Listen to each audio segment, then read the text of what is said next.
მშვიდობისა 18 ოქტომბრის საქმიანი დილას ვიწყებთ ტელეპიროლზე ბიზნეს მედია საქართველოს გუნდის წევრებთან ერთად პარასკევ-დღეს და ვემზადებით საინტერესო უქმეებისათვის.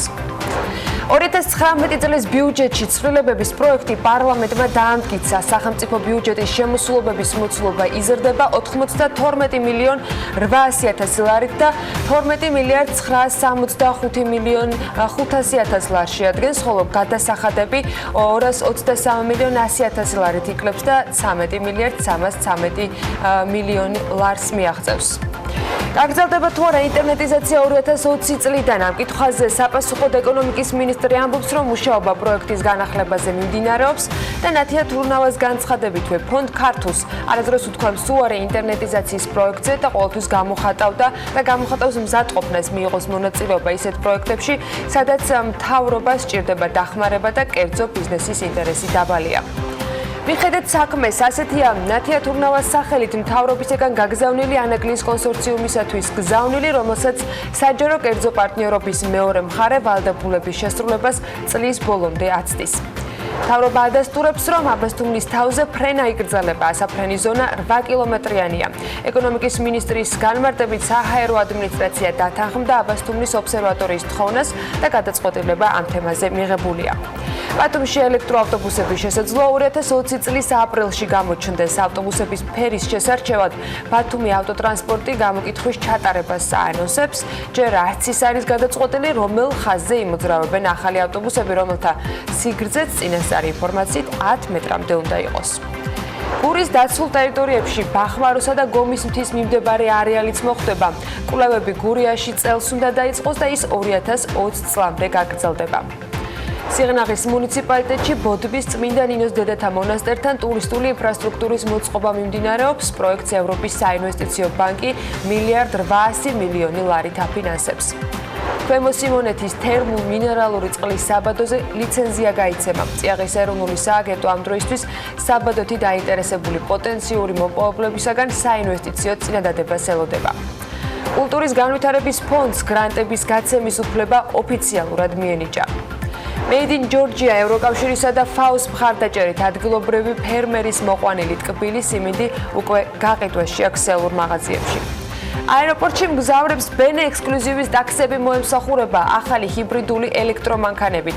ფასი კი 30-დან 40 ლარამდე იქნება. ლონდონმა და ბრიუსელმა ბრექსიტზე ახალ შეთანხმებას მიაღწიეს. ევროკომისიის პრეზიდენტმა ჟან-კლოდ იუნკერმა ტვიტერზე დაწერა, რომ სადაც სურვილია, იქ არის შეთანხმებაც. ამ ინფორმაციას ადასტურებს ბრიტანეთის პრემიერ-მინისტრიც. თურქეთის მიერ სირიაში განხორციელებული სამხედრო შეტევის შემდეგ თურქი მეწარმეები მათი ქვეყნის ეკონომიკისათვის მოსაოდნელ საფრთხეებზე საუბრობენ.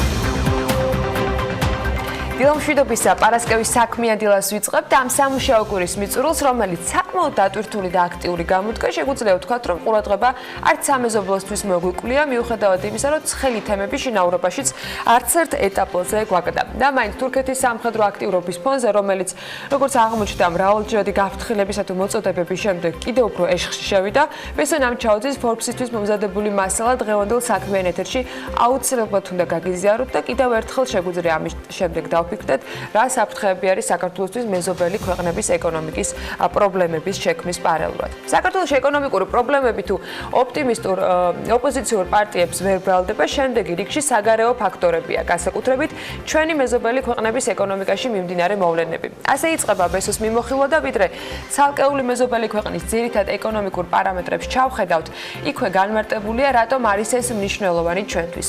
ჩვენი მეზობელი ქვეყნების დადებითი დინამიკა საქართველოს ეკონომიკის განვითარებას ხელს უწყობს. ამის მიზეზი ის არის, რომ საქართველოს საკმაოდ ღია ეკონომიკა აქვს და მათ შორის მეზობელ ქვეყნებთან მნიშვნელოვნად არის დაკავშირებული ვაჭრობით, ტურიზმით, ტრანზიტებით, ენერგეტიკით, ფულადი გზავნილებითა და ინვესტიციებით. აქედან გამომდინარე, საინტერესოა რა ხდება სამეზობლოში, თურქეთში, რუსეთში, აზერბაიჯანსა და სომხეთში. ხოდა მოდი განვიხილოთ ბოლო 5 წლის განმავლობაში ძირითადი ეკონომიკური მაჩვენებლები ამ ქვეყნებში როგორი იყო. ჩვენს რეგიონში ბოლო 5 წელიწადში ეკონომიკური ეკონომიკური ზრდის, ინფლაციის და ვალუტის კურსის სტაბილურობის მხრივ ყველაზე კარგი შედეგი სომხეთს ჰქონდა, მიუხედავად იმისა, რომ საქართველოზე მეტად არის ის დამოკიდებული რუსეთზე და უფრო რთული პოლიტიკური მოვლენები გამოიარა ამ ბოლო 5 წლის განმავლობაში. შემდეგი თუ რაღაცა ერთგვარ რეიტინგ შევქმნით, საქართველო იქნება, თუმცა 2015 წლიდან დღემდე საქართველომ რეგიონში ყველაზე ნაკლებად მწვავე პოლიტიკურ მოვლენებში იჩინა თავი.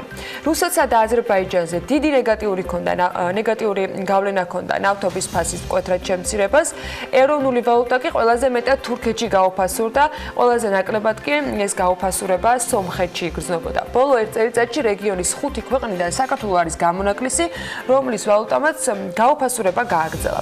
ხო და მოდი გადავხედოთ ახლა ვითარებას ცალკეული ქვეყნების მიხედვით და დავიწყოთ თურქეთით. ბოლო წლებში თურქეთმა ნამდვილად მნიშვნელოვანი სირთულეები გამოიარა და ის დღესაც არნაკლები გამოწვევების წინაშეა. ტერორისტული აქტები, სამთავრობო კრიზისი და 2015 წელს ორჯერ ჩატარებული საპარლამენტო არჩევნები. სახელმწიფო გადატრიალების მცდელობა, გაუარესებული ურთიერთობები რუსეთთან, რასაც რუსეთის მხრიდან სავაჭრო სანქციების დაწესებაც მოჰყვა, ალბათ გახსოვთ ესეც. დემოკრატიის დონის მკვეთრად დაცემა და მასობრივი დაპატიმრების დაწყება დასავლეთთან ურთიერთობის გართულების კიდევ ერთი მიზეზი იყო თურქეთის შემთხვევაში. პოლიტიკური პრობლემების მიუხედავად თურქეთის ეკონომიკა 2015-დან 2017 წლებში საშუალოდ დაახლოებით 5.6%-ით იზრდებოდა. 2018 წელს ეკონომიკური ზრდის ტემპი კი 4.6%-მდე შემცირდა. 2019 წლიდან თურქეთში ეკონომიკური კრიზისი დადგა და სავალუტო ფონდის პროგნოზით წელს ეკონომიკა 2.5%-ით სავარაუდოდ შემცირდება კიდეც. ბოლო 5 წელიწადში თურქული ლირა დოლარის მიმართ 148%-ით არის გაუფასურებული. ბოლო 1 წელიწადში კი 8%-ით არის გამყარებული. ინფლაცია 2015-2017 წლებში წლიური ტემპით დაახლოებით 10%-ს აღწევდა, რაც საკმაოდ მაღალი მაჩვენებელია. 2018 წელს ლირებში გამოსახული სამომხმარებლო საქონლის და მომსახურების ფასები 20%-ით გაიზარდა. 2019 წლის 8 თვეში კი ინფლაცია იყო 15% და როგორც გითხარით, წელს ნამდვილად რთული წელი აქვს თურქეთს.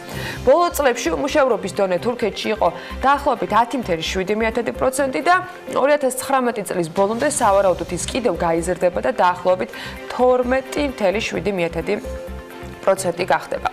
თურქეთში 2018 წელს 13 მილიარდ 200 მილიონი დოლარის ინვესტიცია შევიდა და ეს არის 21%-ით მეტი ვიდრე წინა წელს, მაგრამ 22%-ით ნაკლებია 2015 წლის მოცულობაზე.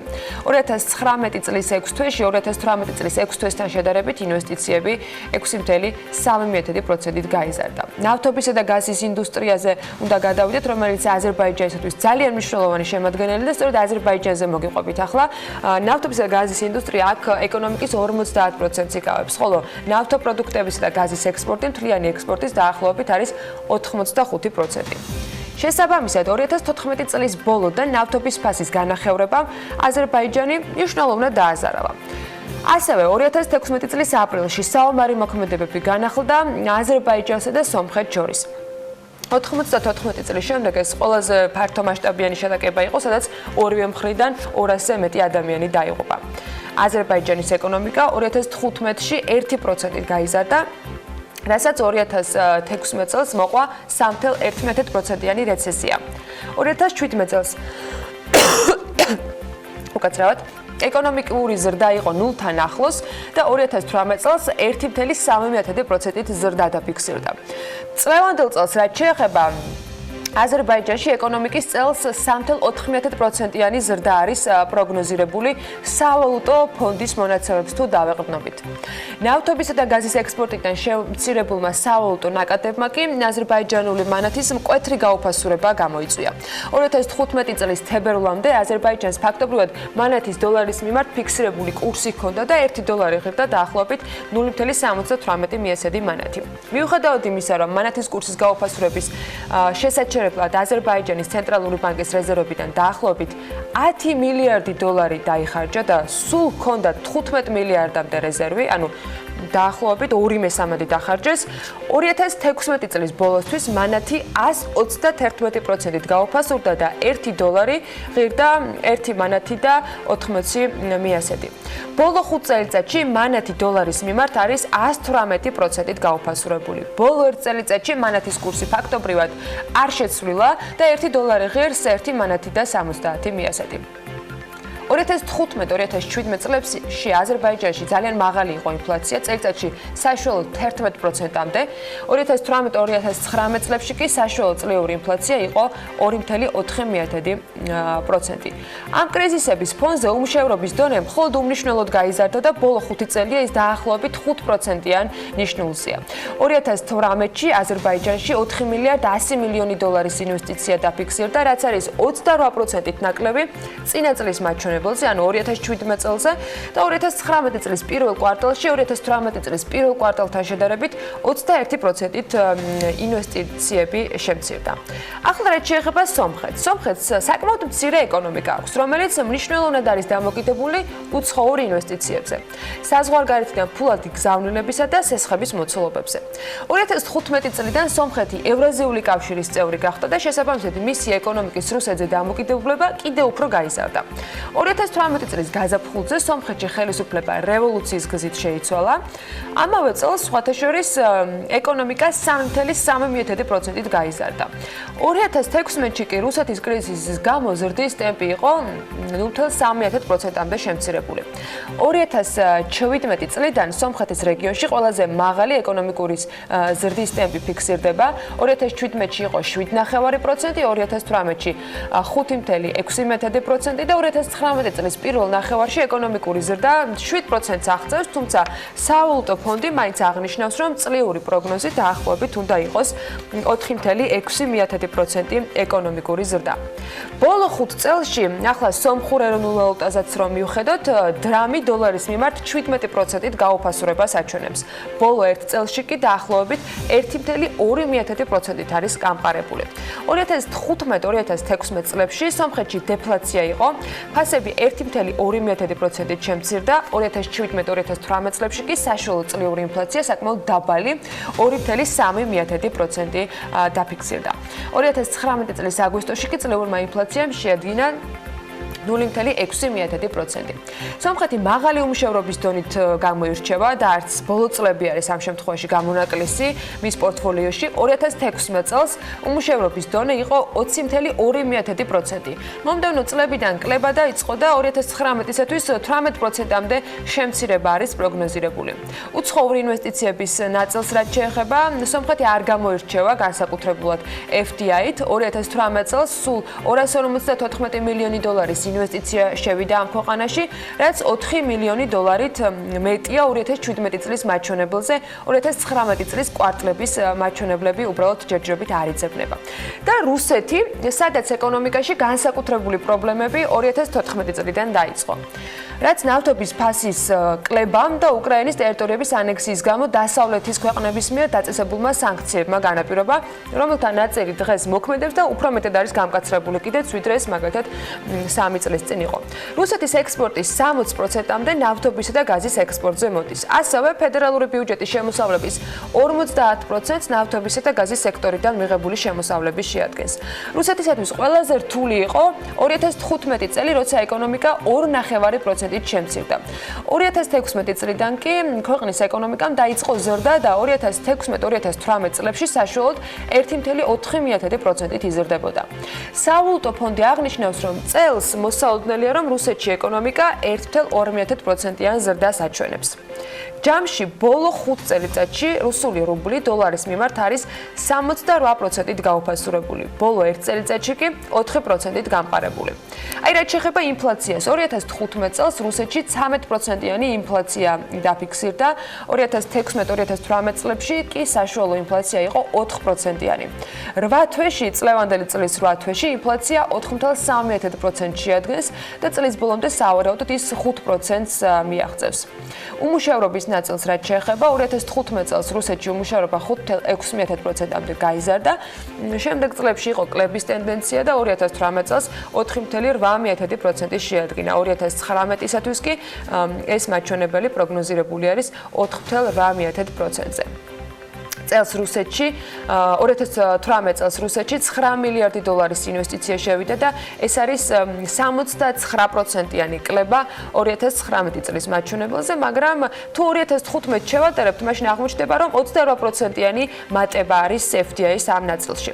2019 წლის პირველ კვარტალში 2018 წლის პირველ კვარტალთან შედარებით 31%-ით გაიზარდა ინვესტიციები და ჯამში 10 მილიარდი დოლარი შეადგინა, რაც 2018-ის მთელ წლიურ მოცულობას აჭარბებს.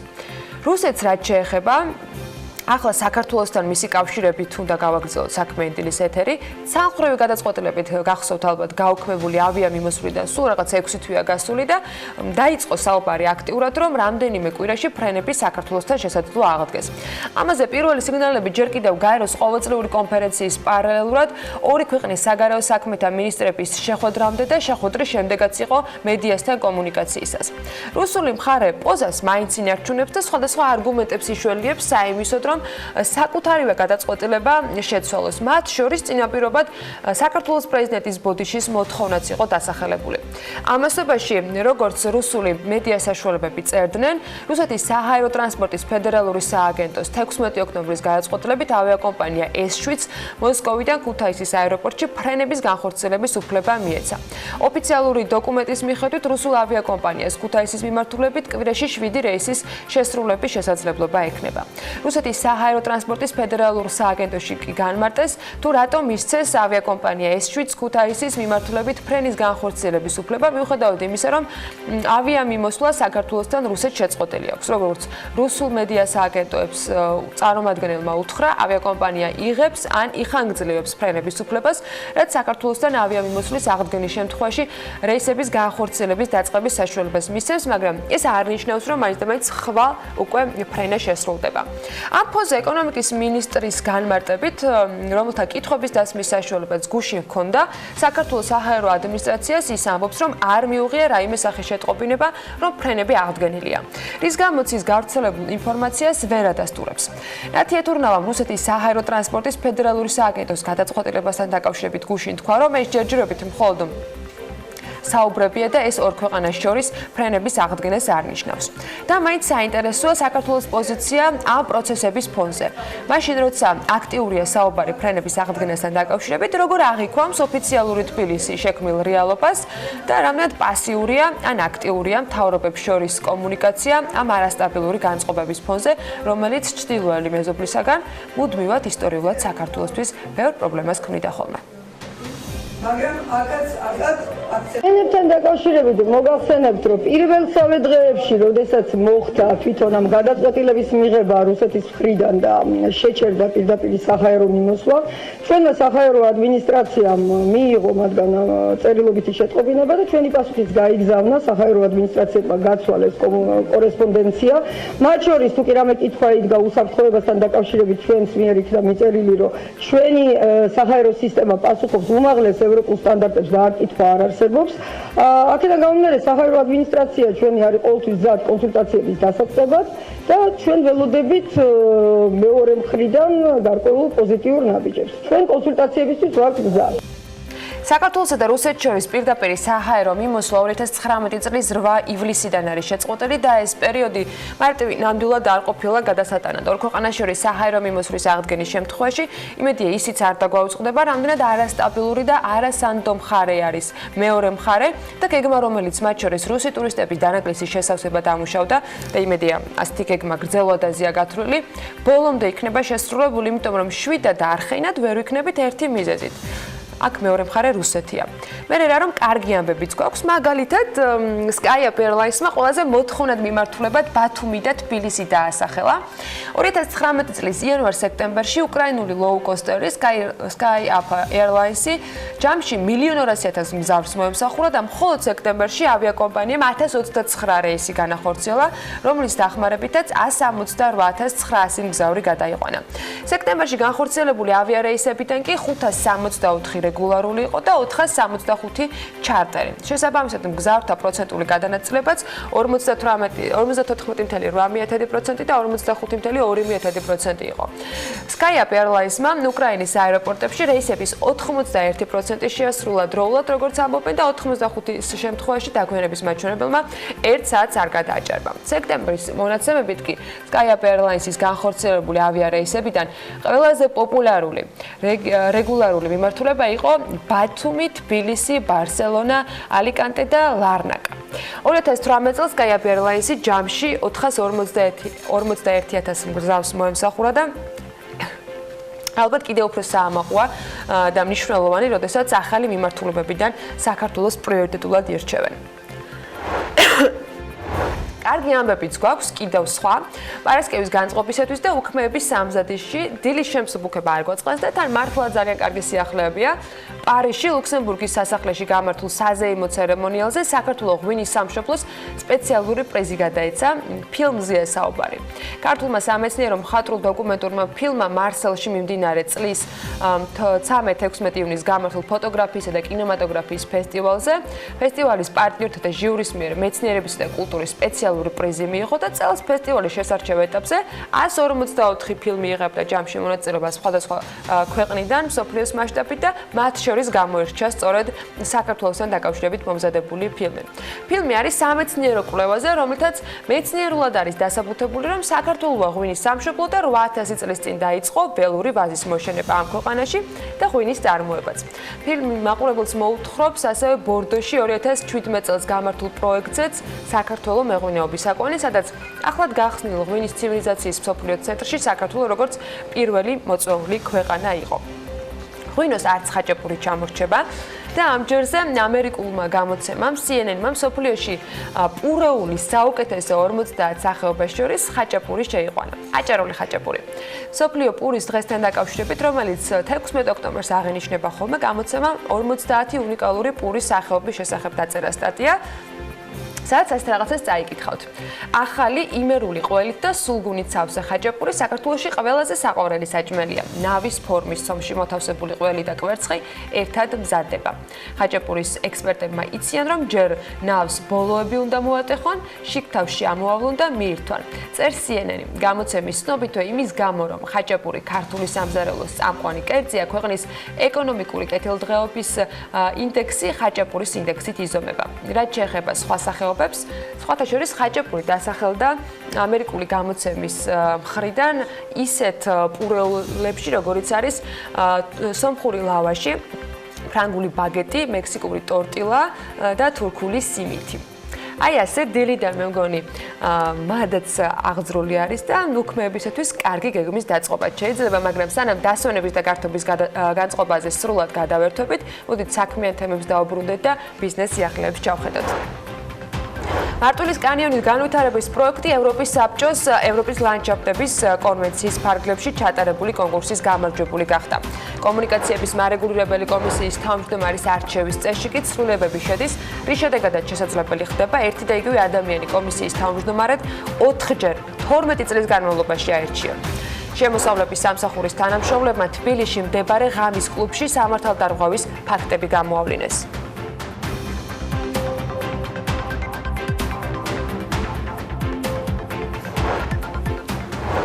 ვიდრე ჩვენებურ ამბებს მოგიყვებით, მარკეტინგული კვლევის კომპანია Intrem ბრენდის კვლევის შედეგად შედგენილი რეიტინგი უნდა გაგაცნოთ, რომლის მთავარი კრიტერიუმიც ბრენდის ღირებულება იყო.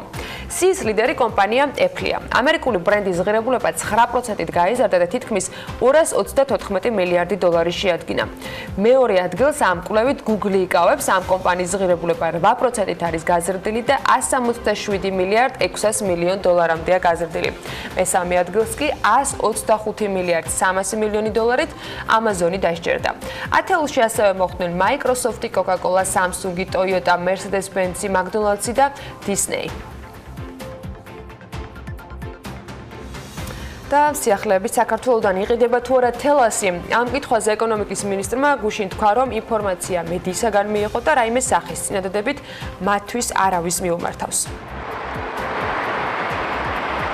თელასთან დაკავშირებით მე ეს ინფორმაცია მოვისმინე მედიით.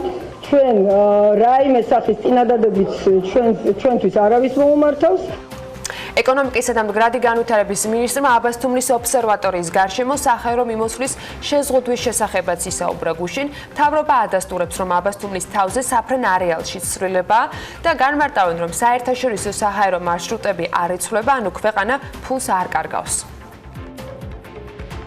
აქ არ არის საუბარი არანაირ საერთაშორისო საჰაერო მარშრუტებზე და იმდაგვარად რომ ასე ვთქვათ დროებითი შეზღუდვის 8 კილომეტრიანი არეალი დაწესებულიყო თან იმდაგვარად რომ არც ერთი თეთრი არ იკარგება ამით და არანაირი ზარალი არ ადგება სახელმწიფოს არც ერთი საერთაშორისო მარშრუტი არ გადის საქართველოს ფრენების არეალიდან რასაკვირველია ჩვენ ამას დაუჭირეთ ხარი.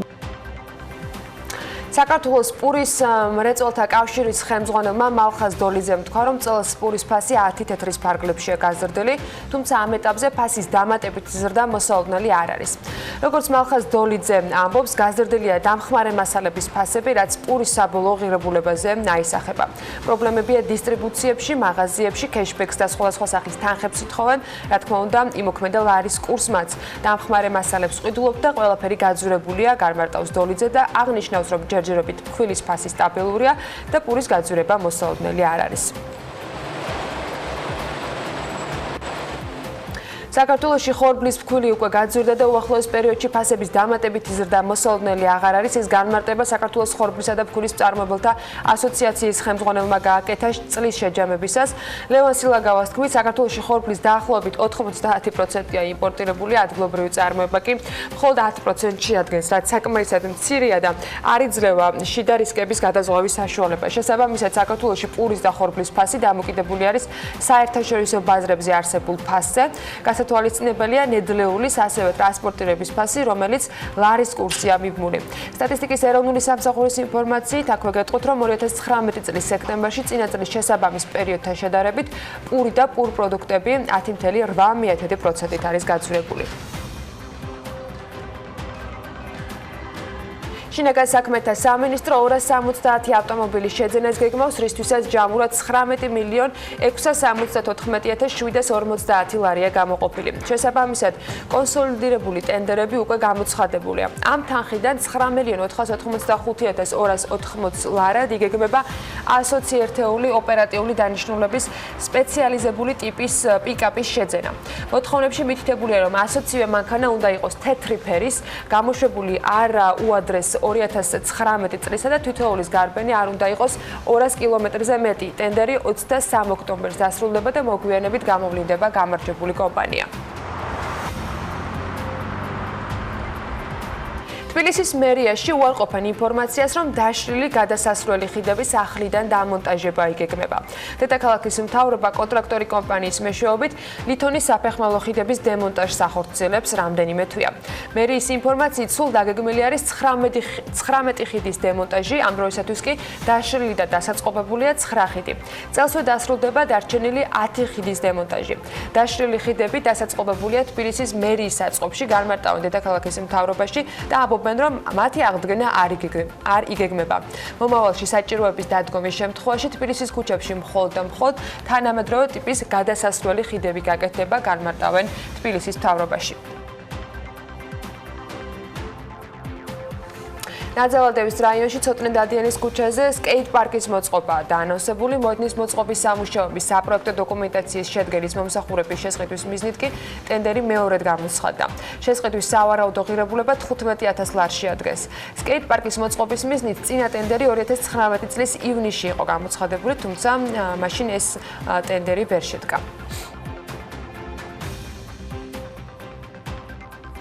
განათლებისა და კულტურის სამინისტროს ინფორმაციით, კულტურის ეროვნული ფონდი მთავრობის დადგენილების თანახმად კულტურის სფეროს სხვადასხვა პროექტებზე გრანტის გამცემად განისაზღვრა.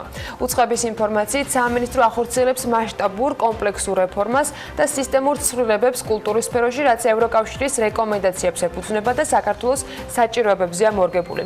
უწყება განმარტავს, რომ რეფორმის ფარგლებში საჯარო დაფინანსების იდეალურ მოდელთან კულტურის ეროვნული ფონდის შექმნა გადაწყდა, რაც ხელს შეუწყობს სახელმწიფო ბიუჯეტიდან კულტურის განვითარებისათვის გამოყოფილი სახსრების დემოკრატიულად და გამჭვირვალედ განაწილებას, ეფექტიანად ადმინისტრირებას და მონიტორინგს. შესაბამისად უზრუნველყოფს კულტურის თანასწორ ხელმისაწვდომობას საზოგადოების ყველა წევრისათვის, განსაკუთრებით რეგიონების მაღალმთიანი სოფლების, საზღვრისპირა მუნიციპალიტეტების, საქართველოს ოკუპირებული ტერიტორიებისა და გამყოფი ხაზის მიმდებარედ მცხოვრები მოსახლეობისათვის სპეციალური საჭიროების და შეზღუდული შესაძლებლობის მქონე პირთათვის და ახალგაზრდებისა და ქართული დიასპორის წარმომადგენლებისათვის.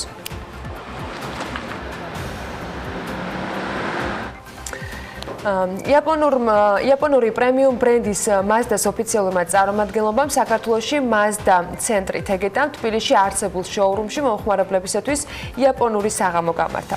სტუმრებმა Mazda შოურუმის ნაცვლად იაპონიის ქუჩებში იმოგზაურეს, სადაც ძალიან ბევრი სასიამოვნო სიურპრიზი და საჩუქარი დახვდათ. ამ ქუჩებში ახლა ნინი ლონგურაშვილმა უნდა გვამოგზაუროს ჩვენ საქმიანი დილის ეთერში. Mazda-ს იაპონური საღამო შთაბეჭდილებებით სავსე მოგზაურობა აღმოჩნდა მოწვეული სტუმრებისათვის. Mazda-ს ცენტრი თეგეტამ შეძლო და მომხმარებლები ერთ საღამოს იაპონურ ქუჩებში ასეირნა. გარდა იაპონური შთაბეჭდილებებისა, სტუმრებს ბევრი სასიამოვნო სიურპრიზი და საჩუქარი დახვდათ. ბრენდი Mazda, რომელიც თითქმის ასწლოვან ისტორიას ითვლის, გამოირჩევა განსაკუთრებული ხარისხით, ასევე ელეგანტურობით და დახვეწილობით. ასევე ხაზი მინდა გაუსვა იმას, რომ Mazda-მ გამოიგონა ახალი ტექნოლოგია Sky Active, რომელიც გულისხმობს საწვავის ეკონომიას, ეკოლოგიურობას და მეტს იმძლავრეს. პირველი თვალშისაცემი შოურუმის ინტერიერი იყო, რომელიც იაპონური ქუჩის სტილში იყო წარმოდგენილი თავისი ყველა დეტალით, მათ შორის ადგილზე მომზადებული სუშით. საღამო კიდევ უფრო შთამბეჭდავი თეატრჩიას იაპონურმა პერფორმანსმა გახადა, რომელიც უშუალოდ Mazda-ს საღამოსთვის შეიქმნა. სტუმრებს შორის კი იმყოფებოდა იაპონიის ელჩი საქართველოში ტადაჰარუ უეჰარა, რომელმაც სიტყვით მიმართა შეკრებილ საზოგადოებას საქართველოსა და იაპონიის ურთიერთობების შესახებ. იაპონური ბრენდი Mazda ელეგანტური და დახვეწილი დიზაინით გამოირჩევა, რომლის შესაბამისი საღამოც შექმნა კომპანიამ. არაჩვეულებრივი ბრენდია, ძალიან კომფორტული, ძალიან მოხერხებული. დღევანდელ საღამოზე რა შემიძლია ვთქვა, აღფრთოვანებული ვარ, თან თავარი პრიზის მფლობელი გავხდი. ძალიან დიდი მადლობა Mazda-ს. 7 წლის განმავლობაში სამჯერ მაქვს ნაყიდი Mazda და საერთოდ 3-ე ყავს ოჯახში. და ძალიან მაგარი მანქანაა, თვალსაზრისით რომ არის ძალიან გამძლე, ძალიან ლამაზია, ეკონომიურია და ძალიან მართვადი არის, მანევრირებადი. Mazda-ს როგორც მსოფლიო ბრენდის ერთ-ერთ ძლიერ მხარეს Sky Active-ის ძრავა წარმოადგენს, რომლის მეშვეობით Mazda-მ შეძლო ჰიბრიდული ძრავის გარეშე გაეწია კონკურენცია ბაზარზე არსებული ჰიბრიდული ავტომობილებისათვის, რაც იმას ნიშნავს, რომ ავტომობილი უნდა იყოს ერთდროულად ეკონომიური და მძლავრი. ის ამავდროულად გაძლევთ საშუალებას იზრუნოთ გარემოზე, იყოთ თანამედროვე და მართოთ ავტომობილი კომფორტულად. Mazda-ს ინოვაციურმა ძრავამ დიდი გამოხმაურება და დაინტერესება გამოიწვია იაპონურ საღამოზე მისულ სტუმრებში. ესე Mazda-ს გარეშე ნებისმიერ შემთხვევაში საქმიანი და საინტერესო პარასკევი უნდა მოვიწყოთ, მაგრამ გისურვებთ, რომ ეს Mazda-ი იყოს, რა თქმა უნდა, და ამ საინტერესო საქმიან პარასკევს სჭირდება შესაბამისი განწყობაც, რომელსაც ხშირად ამიდის პროგნოზი განაპირობებს ხოლმე. ხო და მოდი ამიდის პროგნოზს გადავხედოთ, როგორი დღე გველოდება მთელი საქართველოს მასშტაბით და ჩვეულად ინფორმაცია გარემოს ეროვნულმა სააგენტომ მოგვაწოდა, რომელიც აღნიშნავს, რომ ამიდი განპირობებული იქნება ამიერკავკასიის ჩრდილო-აღმოსავლეთიდან მოქმედი ცივი ჰაერის მასების და სამხრეთიდან მოქმედი თბილი ჰაერის მასების ურთიერთქმედებით. მოსალოდნელია დრო გამოშვებით ღრუბლიანობის მომატება, თუმცა უმეტესად უნალექოდ ჩაივლის დღე. იქროლებს აღმოსავლეთის მიმართულების ქარი. დამყოლაფრის ფონზე 18 ოქტომბერსაც საქართველოში თითქმის ყველა ქალაქში საკმაოდ მაღალი ტემპერატურა დაფიქსირდება. როგორ იქნება თბილი ამიდების ფონზე ტემპერატურა ყველა ქალაქში მთელი ქვეყნის მასშტაბით გრაფიკზე დაინახავთ. შემდეგ უკვე წინ გელოდებათ ფრენების განტრიკი და პატარა სარეკლამო პაუზის შემდეგ სტუმრებთან ერთად გიბრუნდებით.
სულ რამდენიმე საათის წინ გამოვლენილი პროგრამა Social Impact Award-ის გამარჯვებულები უნდა გაგაცნოთ. ფინალურ ეტაპზე გადასულ 6 გუნდს შორის ჟიურიმ 2 გამარჯვებული დაასახელა და მხოლოდ 1 საზოგადოების რჩეული გახდა. სამივე გამარჯვებული გუნდი საქართველოს ბანკისგან ფულად ჯილდოს მიიღებს და კიევში Social Impact Award-ის საერთაშორისო სამიტზე გაემგზავრება, რომელიც 2019 წლის დეკემბერში გაიმართება. გამარჯვებულებს ქეთი ებანოიძე, Impact Hub თბილისის თანდაფუძნებელი, გაგვაცნობს და ჩვენთან ერთ-ერთი გამარჯვებული ვაკალანდაძე პროექტ დაბტექსტის წარმომადგენელი. ქეთი, პირველ რიგში შემოგესალმები გილოცავ წარმატებით კიდევ ერთი პროექტის დასრულებას, დილა მშვიდობისა და მოდი გუშინდელი დღის ემოციების ფონზე მოგვიყევი როგორ დასრულდა გამარჯვებულები ვინ არიან, რა პროექტებზე არის საუბარი და შემდეგ უკვე ივა წარუადგინოთ მაყურებელთან. მე ძალიან კარგი და ესეთი პოზიტიური დღე გქონდა გუშინ, ძალიან ემოციური, 6 ფინალისტი ყავდა, როგორც თქვენ აღნიშნეთ და 6-ვე ძალიან საინტერესო პროექტზე მუშაობდა, თუმცა კონკურსი მაინც კონკურსია და გამოვავლინეთ 3 გამარჯვებული. ივა თვითონ ისაუბრებს თავისი პროექტის შესახებ. დანარჩენებს უცებ მოკლედ გეტყვით. კიდევ ერთი გამარჯვებული გუნდი არის Basement-ი, რომელიც ქართული ალტერნატიული მუსიკის ონლაინ არქივს აკეთებს და ძალიან ისეთ ინტერაქტიულ და საინტერესო ვებგვერდს, რომელიც ყველასთვის გამოსადეგი და საჭირო იქნება. კიდევ ერთი ჩვენი გამარჯვებული გუნდი არის Zero-Stro, რომელიც აკეთებს საწრუფს, რომელიც აბსოლუტურად არ რჩება გარემოში და 0 ნარჩენს ტოვებს. მოგეხსენებათ, რომ ეს პლასტმასა არის ყველაზე ისეთი ნივთიერება, რომელიც ძალიან ძნელად იხსნება და გარემოზე ძალიან ცუდად მოქმედებს. ეს საწრუფები პროტოტიპიც კი აქვთ უკვე მომზადებული და ჩვენც გაგვასინჯეს ძალიან გემრიელია კი. მოასწრეს ამ პროექტის ფარგლებში დაემზადებინათ თუ მზა პროექტებით მოვიდა. პროტოტიპი, პირველადი პროტოტიპი ფაქტობრივად ყველა გუნდმა მოამზადა, 6-ვე ფინალისტმა გუნდმა. ივას ჩათვლით და მათი ამ გუნდის თამადობით მინდა გითხრათ, ეს Social Impact Award-ი იცით თქვენ უკვე 3 წელია ტარდება საქართველოში და ესეთი ძალიან კარგი შედეგები გვაქვს. საერთო ჯამში 500-მდე სტუდენტი ჩაერთო ამ პროგრამაში და 44 ვორქშოპი ჩავატარეთ არა მარტო თბილისში, არამედ საქართველოს სხვადასხვა რეგიონში გავდივართ. 60-მდე სტუდენტმა, ანუ 19-მა გუნდმა გაიარა ეს 3 თვიანი ძალიან ინტენსიური ინკუბაცია მენტორებთან და კოორდინატორებთან ერთად და რაღაცა კარგი შედეგები გვაქვს და ძალიან გვინდა რომ მომავალ წელსაც გავაგრძელოთ ეს პროგრამა, რომელიც ხელს უწყობს აი სოციალური მეწარმეობის პოპულარიზაციას. მათ აქვს შესაძლებლობა რომ მათ შორის საერთაშორისო პლატფორმაზე გავიდნენ და წარმოადგენენ თავიანთი პროექტები. რომელი გახდა რჩეული ამ შემთხვევაში საზოგადოების? ივა, გამარჯობა. მიხარია რომ ჩვენთან ერთად ხარ და მოდი მოგვიყევი შენს პროექტზე, იდეაზე და ფინალურ ეტაპზე რითი იყავით წარმოდგენილი? გამარჯობა პირველ რიგში. მოკლედ ჩვენ გამოვიგონეთ ხელთათმანი, რომელიც უსინათლო ადამიანებს ხელს უწყობს უფრო მეტად ჩაერთონ სოციალურ სამყაროში. აგიხსნათ როგორ მუშაობს. ხელთათმანს თითებზე აქვს სენსორები და ბრაილის ამბანი, როგორც იცით, ყველა ენაზე არის და ბრაილის ამბანის გამოყენებით შეუძლია რომ უსინათლო მაკრიფოს, ანუ თითზე სენსორები არის, ეს 3 თითი არის ბრაილის თითოეული ასო შედგება 6 წერტილისგან და მოკლედ ამ 3 თითიდან რომ სენსორიც გააქტიურდება, იმ სენსორების მიხედვით გამოხდება წერტილები და დაიწერება ასო. შემდგომ სხვადასხვა თითები. რეალურად ხა ლეპტოპი რომელსაც მე ვიყენებ და ამას არ აქვს შესაბამისად არის შრიფტი, შესაძლებელია რომ ამაზე იყოს გამოყენებული. თუ სპეციალური მოწყობილობა ჭირდება, მაგრამ ამას რომ დამატებით ეს გამოჩნდეს ეს. არა, ანუ ეს ხელთათმანი Bluetooth-ით იქნება დაკავშირებული ლეპტოპთან, ტელეფონთან, ნებისმიერ ამასთან. უბრალოდ ხელთათმანით კრებ ტექსტს და სხვა თითების მეშვეობით აგზავნე, აი მაგალითად ჩვენ პრეზენტაციაზეც გავაკეთეთ, დავწერეთ ტექსტი და გავაგზავნეთ Messenger-ში, Facebook-ზე, ჩვეულებრივად მივიდა ტექსტი პროტოტიპი უკვე მზად ხობს. როგორ გააკეთეთ ეს პროტოტიპი? იდეა ძალიან მაგარი არის, ამას შეფასებას არ გავუკეთებ, მაყურებელი თვითონ მიხვდება, მაგრამ თქვენ საიდან გაგიჟდეთ ამის გაკეთების სურვილი და იდეა და რა პრინციპით გააკეთეთ, თქვენ როგორ გააკეთეთ ეს ყველაფერი? მოკლედ თავით ჩვენზე გეტყვით, ჩვენ ვართ გუნდი Wave-Tech-ი, შევდგებით 3 ადამიანისგან, მე, ნიკოლო საკანდელიძე და არჩილ შარაშენიძე. მოკლედ გვინდოდა პროექტი Social Impact Award-ამდე მქონდა რაღაც ჩონჩხი ამ პროექტის, უფრო გვინდა რაღაც გლობალური პრობლემა აღმოგვეფხვრა და რა ვისხედით და brainstorming-ის შემდეგ მივედით იქამდე, რომ არ იყვნენ დღესაც 21 საუკუნეში ამდენი ტექნოლოგია არსებობს და უცნაძლოები ბოლომდე მაინც ვერ არიან ჩართულები ამ სოციალურ ქსელებში და ანუ როდესაც სხვადასხვა წარმოებელი, სხვადასხვა კომპანია მსგავს შეთავაზებას აკეთებს უსინათლოებისათვის, ეს ფაქტობრივად ეს ხელთათმანი იძლევა შესაძლებლობას, რომ ნებისმიერ ტექნიკაზე, ნებისმიერ გაჯეტზე მორგებული იყოს, არ აქვს მნიშვნელობა, ეს იქნება რომელიმე კონკრეტული ფირმის, რომელიმე კონკრეტული მოდელი თუ არა. არ აქვს მნიშვნელობა. სრულად თქვენი გაკეთებული დაწყობილია თუ დაგჭირდათ, რომ გამოგეწიათ რაღაც ნაწილები და უბრალოდ ერთმანეთთან დაგესინქრონებინათ და ამით გაკეთებინათ? ან ჯერ ნაწილები გამოწერილი გვაქვს, კი, რაღაც ეგ ელექტროინჟინერული რაღაცებია. მოკლედ ჩვენი აწყობილი არის უბრალოდ ნაწილები გვაქვს გამოწერილი უცხოეთიდან და თქვენ რა პროფესიის ხართ ამ გუნდში? ჩვენც მე ვარ ტექნიკურ მხარე მე მაბარია. ჩვენ სამივე ვართ თავისუფალი უნივერსიტეტის ელექტრო და კომპიუტერული ინჟინერიის სტუდენტები და პროფესიით სამივე ინჟინერები ვართ, მაგრამ განაწილებული გვაქვს სხვადასხვა საქმეები გუნდში. ისე როგორც ამ საქმეს სჭირდება შესაძლებლობა. აი ამ პროგრამის ფარგლებში სწორედ ეს შესაძლებლობა აქვთ ამ 3 თვის განმავლობაში, რომ რაღაცა ბიზნეს გეგმაც დაწერონ, ანუ მენტორები წავთ, რომლებიც ეხმარებიან დაუშვათ ფინანსური გეგმის აწყობაში, მარკეტინგზე აქვთ დამატებითი კიდევ ტრენინგები. რაღაცა ესეთი მრავლის მომცველი სამთვიანი ინტენსიური კურსია, რომელიც აძლევს პრინციპში მათ საშუალებას თუ მოინდომებენ, რომ დაწერონ რეალური ბიზნეს გეგმები, რეალურად წარმოადგინონ უკვე პროტოტიპები, რაც პრინციპში შემიძლია ვთქვა, რომ 6-ვე გუნდის შემთხვევაში ასე მოხდა 6-ვე ფინალისტმა. მზად არიან იმისათვის, რომ გააგრძელონ მუშაობა თავიანთ იდეებზე, მიუხედავად იმისა, გახსნათ თუ არა ამ კონკრეტულ თქვათ შემთხვევაში ისინი გამარჯვებულები. ხო და ეხლა ეს მაინტერესებს, რას აპირებთ? როგორ უნდა გააგრძელოთ? რამდენად თქვათ მარტივი იქნება ეს უკვე სერიულ წარმოებაზე გადავდეს, ან რამდენიმე ისეთი დამზადდეს, რომელსაც მომხმარებელი ეყოლება, ამისთვის თქვათ რა თანხები გჭირდებათ, რა გზას მიმართავთ და ასე შემდეგ, ეს გეგმებიც მინდა რომ მომოყვათ. მოკლედ პირველ რიგში რომ მაქსიმალურად შევამციროთ პროდუქტის ფასი, ანუ თვითღირებულება, საჭიროა რომ ეს ნაწილები, რასაც ვიწერთ, ჩვენ გავაკეთოთ. ამისთვის ვიყიდით ხელსაწყოებს, პირველ რიგში ეს უნდა გავაკეთოთ. ნუ შემდეგ ვეცებით მოვიძიოთ ინვესტიციები და ჩვენ გეგმა არის, რომ ეს ხელთათმანი გადავქმნათ ტელეფონის кейსში, რომელიც იქნება აი როგორც სტივ ჯობსმა iPhone-ი წარმოადგინა, ჩვენი აზრით ეგეთი რაღაც იქნება რა, кейსი იქნება ტელეფონის, ამ ხელთათმანი აღარ დაჭირდება, ტელეფონის кейსი იქნება ეს სენსორები, ნუ სენსორები არა, კნოპკები იქნება, ხილაკები ბუდში და მოკლედ ამ кейსის გამოყენებით მოხდება იგივე რაც ხელთათმანით ხდებოდა და ეს იქნება ხელთათმანი უკიდურეს დაპატარავდება ეს ჩვეულებრივი უსინათლო, როდესაც გამოვაგარეთ, დაჭირდება არც ხელთათმანის გაკეთება არაფერი, უბრალოდ ჯიბე შეიძლება smartphone-ი და მის кейსზე იქნება დამონტაჟებული ეს ყველაფერი, რაც ხელთათმანზე არის. ამისთვის თანხის მოძიებას სად აპირებთ? ჯერ ესე კონკრეტული აი დეკემბერში ექნება შესაძლებლობა რომ კიდევ შეხვდნენ უკრაინაში გაიზიარონ უცხოელების გამოცდილება, საერთაშორისო მენტორების გამოცდილება, მათი კონსულტაციები და მე აი ჩვენს იმპაქტ-ჰაბი ესე არ ვიბანთ ხოლმე ხელს როდესაც თავდება პროგრამა და ძალიან აქტიურად ვართ ჩართულები და დავეხმარებით ყველანაირად რომ მაქსიმალურად მივეხმაროთ ინვესტორების უკრაინაში სამივე გამარჯვებული გუნდი გაემგზავრება. რა ხდება იქ? რა ეტაპი არის მათთვის იქ უკვე, იმიტომ რომ ეს საერთაშორისო თქვათ შეკრების ადგილი ხდება და ბევრად თქვათ მეტი ინვესტორი შეიძლება მათთვის ხელმისაწვდომი გახდეს, ბევრად მეტი ადამიანს თუ შეიძლება ეს ინფორმაცია ხელმისაწვდომი გახდეს და შეიძლება ბევრი კარგი ამბავი გამოვიდეს აქედან ძალიან დიდი იმედი მაქვს რომ ამასაც 25-მდე ქვეყნის წარმომადგენელი მიიღეს თავში 25-ვე ქვეყნის გამარჯვებული გუნდი, რომელიც თავის გამოცდილებას ჩამოიტანს, თავისი ქვეყნის ინვესტიციების შესაძლებლობებს გააცნობს დანარჩენი გუნდის წევრებს, იქნებიან სხვა საერთაშორისო მენტორები, რომლებიც კიდევ უფრო მეტად დაახვეწინებენ ამ თუნდაც ინვესტორისთვის წარსადგენ პრეზენტაციას და ასე შემდეგ და ნუ იქ ძალიან კარგი კონტაქტების დამყარების საშუალება ექნება, რასაც იმედია რომ აუცილებლად გამოიყენებენ. მე ძალიან დიდი იმედი მაქვს რომ მე ამ გამოყენებულ შანსებზე აუცილებლად საქმიანი დილის ეთერში მოვყვებით. წარმატება მიგის რომ შემთხვევით ზუსტად ვიცი რომ უკვე დღეიდან დაიწყება შემდეგი იმპაქტისათვის მზადება და ძალიან საინტერესო პროექტებისათვის მუშაობა.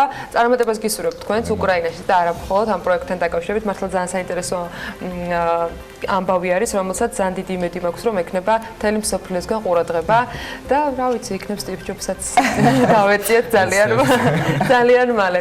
და ამასაც ეთერში გაგახსენებთ აუცილებლად უახლოეს მომავალში. მადლობა, რომ იყავით ჩვენთან ერთად. კეთი ებანოიძეს Impact Hub თბილისის თანადამფუძნებელს და ივა კალანდაძეს პროექტ აპტექსტის წარმომადგენელს მას ვიძლებდით საქმიანი დილის ეთერში. ტექნოლოგიებს არ გავცდებით. რამდენიმე დღის წინ ნიუ-იორკში გამართულ Google-ის პრეზენტაციაზე სახელწოდებით Made by Google ამერიკულმა კომპანიამ საზოგადოებას ახალი მოწყობილობები გააცნო. მათ შორის მრავალთვიანი ინტერესის ობიექტი Pixel 4, ასევე ახალი ყურსასმენები და ჭკვიანი гаджеტები. მიუხედავად იმისა, რომ ბოლო თვის განმავლობაში ახალი პიქსელების შესახებ თითქმის ყველა ინფორმაციამ გაჟონა, მაინც წარმოდგენილი მოწყობილობების მნიშვნელობა ცხადია, რომ არ შემცირებულა. როგორია ერთ-ერთი საუკეთესო smartphone და რა სიახლეების შესთავაზე მომხმარებელს Google-მა, მარიამ ადამი გაგოცნობს დეტალებით. მარიამ დილამშვიდობის. დილამშვიდობის, ანა, მე შევეცდები Google-ის ვრცელი პრეზენტაცია სულ რამდენიმე წუთში ჩავეტიო და აქედან ყველაზე მნიშვნელოვანი მოგიყვეთ. სიახლეების ჩამონათვალს კი ყურსასმენებით Pixel Buddy-ით დავიწყებ, რომელსაც ისევე როგორც მის პირველ ვერსიაში ჩამონტაჟებული აქვს პირადი ასისტენტის ფუნქცია, ხოლო მთავარი განსხვავება არის ის, რომ ახალ მოდელში ხმა ავტომატურად რეგულირდება, მაგალითად მეტროში ხმა ორი ზრდის პარალელურად ყურსასმენებში ხმის ჟღერადობაც იზრდება. განსხვავებაა ისიც, რომ ერთი დატენვით 5 საათი ძლებს ის, ხოლო кейსში ჩადების და უსადედოდ დატენვის შემთხვევაში 24 საათი. კომპანიის წარმომადგენლები გვარწმუნებენ, რომ ახალი Pixel Buddy სტაბილურად ინარჩუნებს smartphone-თან კავშირს Bluetooth-ის მეშვეობით, short distance-ციაზეც კი მაგალითად 100 მეტრის რადიუსია. ეს რამდენად სარწმუნოა, არ ვიცი. მომხმარებლები კი გარკვევას 2020 წელს შეძლებენ, რაც შეეხება ღირებულებას ის $179. მარიამ, Google-ის მომხმარებლები განსაკუთრებული მოლოდინით ახალ smartphones ელოდნენ, რომელიც წინასწარი ვარაუდით უნდა ყოფილიყო ერთ-ერთი საუკეთესო ვერსია ბაზარზე smartphone-ის. ამიტომ ცხადია, გვაინტერესებს ყველას დეტალურად, რატომ გაჩნდა ასეთი მოლოდინები, ინტერესი და საბოლოო ჯამში ის პროდუქტი, რომელიც შეთავაზებული არის მომხმარებლისათვის, რა ფუნქციებს ატარებს. ანა, ახალი smartphone-ი სხვათა შორის უკვე შეფას და ოცნების ტელეფონად და გეტყვით რატომაც. მოკლედ, მოწყობილობას motion screen-ის ფუნქცია აქვს, რომელიც მფლობელს საშუალებას აძლევს smartphone-ი ხელის მოძრაობით შეხების გარეშე მართოს. მაგალითად, თუ მაღვიძერეს რეკვისას smartphone-ს ხელს მიუახლოვთ და დაბალ ხმაზე დაიწყებს რეკვას, ხოლო დაქნევის შემთხვევაში გამორთავს მას, ხელის დაქნევითვე შეგიძლიათ გადაერთოთ მუსიკა ან უპასუხოთ ზარს. უნდა აღინიშნოს ასტროფოტოგრაფიის რეჟიმის, რომელზეც არაოფიციალური წყაროები ბევრს საუბრობდნენ, თუმცა Google-მა პრეზენტაციაზე დეტალურად ახსნა თუ როგორ მუშაობს Pixel 4-ის 3 კამერა, მათ შორის ერთ-ერთი და Pixel-ის სერიის smartphone-ებისათვის ახალი ტელეფოტო კამერა, რომელსაც ოპტიკური და ციფრული ფოკუსის ჰიბრიდი აქვს. Smartphone-ის 2 კამერა 12 მეგაპიქსელიანია, ტელეფოტო კი 16 მეგაპიქსელიანი. ასტროფოტოების გადაღების შესაძლებლობის საიდუმლო კი smartphone-ის პროგრამულ ნაწილშია ჩამონტაჟებული. Pixel 4-ის შექმნელებმა აუდიო ჩამწერზეც გააკეთეს ასევე აქცენტი, ხელოვნური ინტელექტის დახმარებით voice recorder-ი რეალურ დროში შეძლებს თქვენი საუბრის ტექსტად ქცევას. შესაბამისი ჩანაწერის ტექსტის მოძიება კი საძიებო ველში საუბრისას წარმოქმნილი კონკრეტული სიტყვების ან სიტყვათა შეთანხმების ჩაწერის გზით შეგეძლებათ. აღსანიშნავია, რომ ეს ოპერაციები ტელეფონშივე ხდება ეგრეთ წოდებული cloud-ის დახმარებით. მარიამ, რაც ყველაზე მნიშვნელოვანია, როდის იქნება ოცნების ტელეფონის შეძენა შესაძლებელი და კიდევ უფრო მნიშვნელოვანი რა იღირება? რა თქმა უნდა, ან Pixel 4-ის ყიდვა ამერიკის შეერთებულ შტატებში უკვე დაიწყო და მისი ფასი მოდელების მიხედვით $179-დან იწყება და იზრდება, თუმცა უცნობია ჯერჯერობით როდის იქნება ის ხელმისაწვდომი ქართველი მომხმარებლისთვის. გარდა ამისა, კიდევ ერთი სიახლე, რომელიც Google-მა წარუდგინა საზოგადოებას, ეს არის ნოუთბუქი Pixel Book Go. 13 დიუმიანი სენსორული დისპლეის წონა 1 კილოგრამია და გაყიდვაში 27 ოქტომბრიდან ჩაეშვება და ასევე გეტყვით, რომ 64 გიგაბაიტიანი შიდა მეხსიერებით $659 ეღირება, 4K დისპლეით კი ცოტა მოგვიანებით გამოვა და $1399 ეღირება. გარდა ამისა, Google-მა $129-იანი როუტერი Google Wi-Fi-ით წარადგინა. ეს სიახლე განსაკუთრებით მათ გაუხარდებათ, ვისაც მაგალითად დიდი სახლი აქვს, Wi-Fi სიგნალი კი ნახევარ სახლზეც არ ყოფნის და სურს ხარისხიანი Wi-Fi, ანუ სწრაფი Wi-Fi სახლში. უნდა აღინიშნოს, რომ Google-ს აქამდე ჰქონდა მსგავსი მოწყობილობა on-hub, თუმცა მის კონცეფციაში არ შედიოდა დიდი სახლის შედეგად შეგვიძლია დავემშვიდობოთ სუსტ სიგნალებს, ინტერნეტის დაკარგვას და Wi-Fi-სთან დაკავშირებულ სხვა მრავალ პრობლემას, რადგან მათ ჭკვიანურად შეუძლია თქვენს გადაადგილებასთან ერთად გადაერთოს კავშირები და უზრუნველყოს ყველაზე ოპტიმალური სიჩქარები. ეს ყველაფერი კი აპლიკაციით კონტროლდება. აქვე გეტყვით, რომ შესაძინად წინასწარი შეკვეთები Google Stories-ზე ნოემბრიდან დაიწყება და გაყიდვაში უკვე დეკემბრიდან ჩაეშვება და ბოლოს Google-მა Home Mini-ის გაუმჯობესებული ვერსიაც წარადგინა Nest Mini, რომელსაც წინამორბედის მსგავსად შეუძლია შეუძლია მუსიკის დაკვრა, თუმცა გაუმჯობესებულია ხმის ჟღერადობა და თავისით რეგულირდება ხმაურის ზრდასთან ერთად. ასევე გაიზარდა ფუნქციების რაოდენობაც, მოწყობილობას შეუძლია პასუხები გასცეს შეკითხვებს ან და დააყენოს მაღვიძარა, რაც შეეხება ღირებულებას ის $59 შეადგენს. Google ფაქტობრივად ახალ ოჯახის წევრებს თავაზობს ეტაპობრივად სხვადასხვა гаджеტის სახით. მადლობა მარია მიმოხილვისათვის, ძალიან საინტერესო ამბები გველოდება წინ და ჩვენ რა თქმა უნდა გავაგრძელებთ მომავალშიც მსგავსი სიახლეების თქვენთვის გაცნობას და არც აქამდე დაგუკლია მაყურებლისათვის თანამედროვე ტენდენციები და იმ დარგებზე ინფორმაციის მიწოდება, რომელიც საკმაოდ სწრაფი ტემპით ვითარდება და მასში შესვლა მომგებიანი. ამჯერად 3D პრინტერი დამზადებულ ტექნოლოგიებზე უნდა მოგიყვათ, რომელსაც Forbes-მა საკმაოდ ვრცელი სტატია მიუძღვნა და რა თქმა უნდა თავისი გაანგარიშებებით დაურთო. ლევან თაღიაშვილი გვერდება ამჯერად და ის მოგვიყვება მეც ამ თემაზე. ლევან დილამშვიდობისა. დილამშვიდობის. მას შემდეგ რაც ბაზარზე 3D პრინტერი გამოჩნდა, წარმოების სტრუქტურა და ნოუ-ჰაუ რადიკალურად შეიცვალა და ეს ყველაფერი განსაკუთრებით რამდენიმე სფეროზე აისახა. მათ შორის ავიაციაზეც. როგორც Forbes წერს, ამის მთავარი მიზეზი მატერიის სიმსუბუქე და წარმოების ხარჯების სიმცირეა, რადგან 3D პრინტერით ნებისმიერი მოწყობილობის შექმნა გაცილებით იაფიუჯდებათ NASA-ს და სხვა მსგავსი მასშტაბის ორგანიზაციებს. საქმიანი დილის ეთერში ვართ და ცხადია, რიცხვების გარეშე წარმოუდგენელია ნებისმიერი თემის მიმოხილვა. თავდაცვისა და საჰაერო კოსმოსური ტექნოლოგიების ბაზარი, რომელიც 3D პრინტერით შექმნილ მოწყობილობებს მოიცავს, დღეს $1,560 მილიონი ღირებულებისაა. 2026 წელს კი ის თითქმის $6 მილიარდ მიაღწევს, რაც იმაზე მიანიშნებს, რომ დარგის განვითარება შეუქცევადი პროცესია და სამომავლოდ 3D პრინტერებზე მოთხოვნა მხოლოდ და მხოლოდ გაიზრდება. 3D პრინტერის ისტორია ჯერ კიდევ 80-იანი წლებიდან იწყება, როდესაც NASA-მ პლასტიკური ნივთების წარმოებისთვის ლაზერის გამოყენება დაიწყო. სწორედ ეს გახდა 3D პრინტერის წინამორბედი. რამდენიმე ათეული წლის წინ მხოლოდ მარტივ მატერიაზე იყო შესაძლებელი ამ მოწყობილობით მუშაობა, თუმცა დღეს თითქმის ნებისმიერი მასალისგან შეგიძლიათ 3D პრინტერის მოწყობილობის შექმნა. იქნება ეს ნეილონი, შუშა, ვერცხლი, ტიტანი, რკინა, ცვილი, პოლიკარბონატი და ასე შემდეგ. თავდაპირველად ტექნოლოგია ძალიან ნელა მუშაობდა და ახლობით 1 საათი სჭირდებოდა პატარა ზომის კუბის შექმნას, თუმცა 21 საუკუნეში არა მხოლოდ ცხოვრების, არამედ მანქანების მუშაობის ტემპიც აჩქარებულია, რასაც ნაკლები ენერგია და რესურსი მიაქვს. მართალია, ჯერჯერობით თვითმფრინავების სრულად აწყობა არ ხდება 3D პრინტერით, თუმცა ცალკეული ნაწილები მარტივად მზადდება და როგორც Airbus-ი ითვლის, კომერციული თვითმფრინავების შეკეთების ბაზარი დაახლოებით $180 მილიარდი გაიზრდება მომდევნო 20 წლის განმავლობაში, რაც დამატებითი შესაძლებლობა იქნება 3D პრინტერზე მომუშავე კომპანიებისთვის. ვინც ის იქნება ერთ დღესაც ასტრონავტები კოსმოსში სწორედ 3D პრინტერით დამზადებული ხომალდითაც კი გაფრინდნენ, ასე რომ ჩვენი მაყურებლისთვის ეს რიცხვები და ტენდენციები წესით ბევრს უნდა ნიშნავდეს და თუ ვინმეს მომავალზე გათვლა და პოტენციური ბაზარი გაინტერესებთ, 3D პრინტერის ტექნოლოგიები ერთ-ერთი საუკეთესო მიგნება იქნება თქვენი ბიზნესისთვის. მადლობა ლევან, საინტერესო ამბებისათვის. ეს ტექნოლოგიური ბლოკიდან უკვე სარეკლამო პაუზაზე უნდა გადავიდეთ და ბიზნეს სიახლეებით დაგებრუნდებით, რომელთან დაკავშირებით და ძალიან ბევრს BMG-ს გუნდის წევრები შრომობენ და თქვენ შეგიძლიათ მუდმივად გაეცნოთ განახლებულ ამბებს BM.RG-ზე. სარეკლამო პაუზა და რამდენიმე წუთში გიბრუნდებით.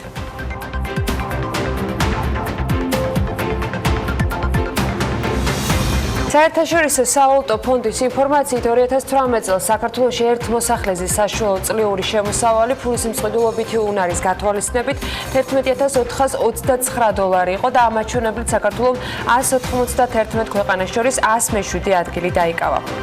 შატილში ახალი სკოლა აშენდება, საქართველოს მთავრობის ადმინისტრაციამ გაავრცელა გიორგი კახარიას განცხადება, რომელშიც აღნიშნულია, რომ დამწვარი სკოლა-პანსიონის ნაცვლად ახალი სკოლის მშენებლობა იგეგმება, პროექტს კი მთის განვითარების ფონდი დააფინანსებს.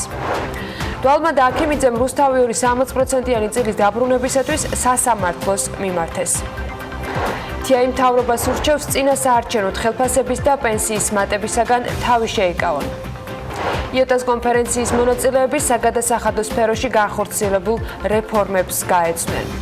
ალნების მხარდაჭერით კი თბილისში საერთაშორისო აქტუალური ასოციაციის ზოგადი დაზღვევის სექციის ასტინის კონფერენცია ასტინ კავკასიის ლოკალ ჩეპტერი გაიხსნა. კონფერენცია რეგიონში პირველად ტარდება და მიზნად ადგილობრივი აქტუალური პროფესიის განვითარებას ისახავს. 2019 წლის შიმშილობის მსოფლიო ინდექსის მიხედვით 107 ქვეყანას შორის პანამასთან და დომინიკის რესპუბლიკასთან ერთად საქართველო 39-51 ადგილებს ინაწილებს. ანგარიში Concern Worldwide-მა და World Out Graph Life-მა მოამზადეს და მასში აღნიშნულია, რომ შიმშილობის მსოფლიო ინდექსის 2019 წლის კვლევის მიხედვით 2000 წლიდან გლობალური მასშტაბით შიმშილობის დონე მცირდება, თუმცა მეტი აქტივობის განხორციელებაა საჭირო. იქვე აღნიშნულია, რომ ცენტრალური აფრიკის რესპუბლიკაში შიმშილობის თვალსაზრისით ყველაზე საგანგაშო ვითარება. ასევე 5 ქვეყანაში სირიის არაბულ რესპუბლიკაში, ჩადში, იემენში, მადაგასკარსა და ზამბიაში შიმშილობის თვალსაზრისით სხვა ქვეყნებთან შედარებით საგანგაშო მდგომარეობა ფიქსირდება. შიმშილის თვალსაზრისით სერიოზული და საყურადღებო ვითარება კიდევ 42 ქვეყანაში. საქართველოზე უკეთესი პოზიცია მეზობელ ქვეყნებს შორის აზერბაიჯანსა და სომხეთს უჭირავს. ამ თემაზე დეტალებით ცოტა მოგვიანებით უფრო ცვლად ვისაუბრებთ. მსოფლიო ბანკი კი დადებითად აფასებს საქართველოს ეკონომიკურ მდგომარეობას და აღნიშნავს, რომ მიუხედავად რეგიონში არსებული რთული ვითარებისა, ქვეყანა განაგრძობს ეკონომიკურ ზრდას. ამასთან დაკავშირებით მსოფლიო ბანკის ვიცე-პრეზიდენტმა სირილ მიულერმა ფინანსთა მინისტრთან შეხვედრისას თქვა. ფინანსთა სამინისტროს ინფორმაციით, საერთაშორისო სავალუტო ფონდსა და მსოფლიო ბანკის ჯგუფის ყოველწლიური შეხვედრების ფარგლებში გამართული მოლაპარაკებისას მხარეებმა ქვეყანაში მსოფლიო ბანკის მიერ მხარდაჭერილი საინვესტიციო პროექტების მიმდინარეობა მიმოიხილეს, მათ შორის მთავრობის რეფორმები და სამომავლო თანამშრომლობის საკითხები. ივანე მაჭავარიანმა მსოფლიო ბანკის ვიცე-პრეზიდენტს ასევე ქვეყნის ეკონომიკური მდგომარეობა გააცნო და 2020 წლის ბიუჯეტის პრიორიტეტული მიმართულებები, ასევე ყურადღება საერთაშორისო სარეიტინგო სააგენტო S&P-ს მიერ საქართველოს სუვერენული რეიტინგის გაუმჯობესების მნიშვნელობაზე იყო გამახვილებული. აპირებს თუ არა მთავრობა გაიზიაროს მამუკა ხაზარაძის მოწოდება და პოტენციური ინვესტორებს დაუგზავნონ წერილი, რომლითაც ანაკლიის სპორტის პროექტის მიმართ მხარდაჭერას დააფიქსირებენ. ამ კითხვაზე პასუხს გუშინ მედია ეკონომიკის მინისტრისაგან ელოდებოდა. ნათია თურნავას თქმით, ანაკლიის სპორტს უპრეცედენტო მხარდაჭერა აქვს როგორც იურიდიული, ასევე ფინანსური მიმართულებით. გარდა ამისა, თურნავასთან დაისვა კითხვა, როცა ანაკლიის კონსორციუმი მთავრობას პროექტის საბოტაჟში ადანაშაულებს, მეორეს მხრივ ხელისუფლების პირველი პირები და კი განცხადებები მის თაობაზე, რომ კონსორციუმიდან თვალთმაქციური განცხადებები კეთდება. ხაზარაძის ფინანსური და გონებრივი რესურსები არ გააჩნია, რომ პორტი ააშენოს. ამ ფონზე სერიოზული ინვესტორები როგორ შეხედავენ პროექტს და გეგმავს თუ არა მთავრობა, რომ დაწეროს წერილი, რომელზეც კონსორციუმის წარმომადგენლები მიუთითებდნენ. ეს არის ერთადერთი პროექტი, რომელიც არის შეტანილი ქვეყნის კონსტიტუციაში. ეს თავისთავად არის უმაღლესი დასტური იმისა, რომ ჩვენთვის ეს პროექტი არის პრიორიტეტული. მსგავსი პროექტები ყველგან ხორციელდება მთავრობის მხარდაჭერის ფონდზე და მთავრობის მხარდაჭერა არის ცალსახად გამოხატული პროექტის მიმართ. აქედან გამომდინარე იმ მაღალი რეიტინგებიდან, რაც ამბოლო დროს კიდევ უფრო უმჯობესდება მე ვგულისხმობ ჩვენ საინვესტიციო გარემოს. გამომდინარე იმ ფაქტიდან, რაოდენ დიდი მხარდაჭერა უკვე გამოხატა მთავრობამ და სიტყვით, საქმით, ფინანსურად ამ პროექტის მიმართ, სერიოზულ ინვესტორებს კითხვები არ უნდა გაუჩნდეს. კიდევ ერთი თემა, რაზეც მინისტრმა განმარტებები გააკეთა, საყოველთაო ინტერნეტიზაციის პროექტს უკავშირდება. 2014 წელს შეგახსენებთ, რომ დაანონსებული პროექტი, რომლის ფარგლებშიც საქართველოს 90%-ის ინტერნეტიზაცია უნდა მომხდარიყო და რომელიც ქართულ ფონდის დონორობით 150 მილიონი დოლარით უნდა დაფინანსებულიყო, ფაქტობრივად დღეს შეჩერებულია. ეს რამდენიმე დღის წინ ანალიტიკასთან მინისტრმაც დაადასტურა, უფრო მეტიც, BMG-ს რამდენიმე თვის წინ ქართულშიც დაუდასტურა, რომ პროექტს არაფინანსებენ, მას შემდეგ რაც ახალი დაფინანსებელი გამოჩნდა, თუმცა ამაზე არაფერი დაზუსტებული არ თქმულა. ნათია თურნავამ კი გუშინ ახსნა, რომ ქართულს როლი ინტერნეტიზაციის პროექტში, ასევე ზოგადად პროექტის არსებულ მდგომარეობაში ამ დროისათვის შეჩერებულია, თუმცა ინტერესის შემთხვევაში ფონდის მხრიდან არსებობს მზაობა, რომ ნებისმიერ პროექტში, რომელიც ბიუჯეტისთვის იქნება რთულად ასაწევი, ჩაერთოს. ქართულ ფონდს არასოდეს უთქვამს უარი ინტერნეტიზაციის პროექტზე. ყოველთვის გამოხატავდა და დღესაც გამოხატავს ზატყოფნას, მიიღოს მონაწილეობა ისეთ პროექტებში, სადაც მთავრობას ხელისუფლება სჭირდება დახმარება და სადაც კერძო ბიზნესის ინტერესი დაბალია. თავის დროზე, როდესაც ეს პროექტი დაიწყო, ქართულ ფონდმა საკმაოდ სერიოზული სოლიდური თანხები გაიღო და დააფინანსა როგორც სტრუქტურის შექმნა, ასევე პირველადი კვლევები, რასაც ჩვენ ახლა ვიყენებთ. შემდგომში რა მოდელითაც ყალიბდებოდა ეს პროექტი, ამ მოდელმა გამოიწვია გარკვეული კრიტიკა კერძო სექტორიდან. და ამან შეაფერხა გარკვეულწილად ამ პროექტის განვითარება. ჩვენ ახლა ვაკეთებთ ამ მოდელის განახლებას. მოდელი უნდა იყოს იმდაგვარი, რომ კერძო ბიზნესთან ჩვენ არ შევდიოდეთ კონკურენციაში. უახლოეს პერიოდში ჩვენ მოგახსენებთ თუ როგორ და რა გზით განვითარდება ეს პროექტი. პროექტი არის თავისთავად ძალიან საჭირო. ჩვენ ვფიქრობთ, რომ მართლაც ძალიან სწრაფად განვაახლებთ ინტერნეტიზაციის პროექტს. როდესაც იქნება დაზუსტებული უკვე ბიუჯეტი და მოდელი, შემდეგ ვისაუბრებთ ამის დაფინანსების წყაროებს. სოფლის რწმუნებულები საჯარო მოხელეები აღარ იქნებიან. ამას შესახებ საჯარო სამსახურის შესახებ კანონში დაგეგმილი ცვლილებები გულისხმობს, რომელსაც საქართველოს პარლამენტი განიხილავს. ცვლილების თანახმად ეგრეთ წოდებული სოფლის რწმუნებულებისათვის საჯარო მოხელის სტატუსის გაუქმება იგეგმება და ისინი ადმინისტრაციულ ხელშეკრულებებზე გადავლენ. ეს კი საერთაშორისო გამჭვირვალობა საქართველოს შეფასებით მათი სრულად პოლიტიზების და წინასაარჩევნო ვიწრო პარტიული მიზნებისათვის გამოყენების რისკებს ზრდის. ორგანიზაციის შეფასებით მერის წარმომადგენლების პოლიტიზების თავიდან ასარიდებლად უნდა შენარჩუნდეს მათი პროფესიული საჯარო მოხელის სტატუსი, რაც ასევე მნიშვნელოვანია ინსტიტუციური მეხსიერების შენარჩუნების და სახელმწიფო სერვისების პოლიტიკურად ნეიტრალურ გარემოში მიწოდების უზრუნველსაყოფად.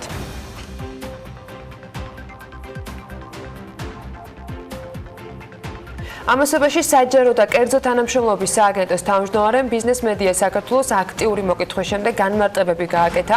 ალექსანდრე რევია ამბობს, რომ სააგენტო აქცენტს აკეთებს პროექტზე, რომელთა საინვესტიციო ღირებულება სულ მცირე 5 მილიონი ლარია. საუბარია პროექტებზე ინოვაციური და ციფრული ეკონომიკის, ტრანსპორტის, ენერგეტიკა, მრეწველობის და განათლების სფეროებში შექმნის დღიდან სააგენტომ მათივე ინფორმაციით უკვე 10-ზე მეტი პროექტი განიხილა, რომელთა ნაწილზეც დადებითი რეკომენდაცია გაცემული, ნაწილი კი უფლებამოსილ შენიშვნები დაუბრუნდა.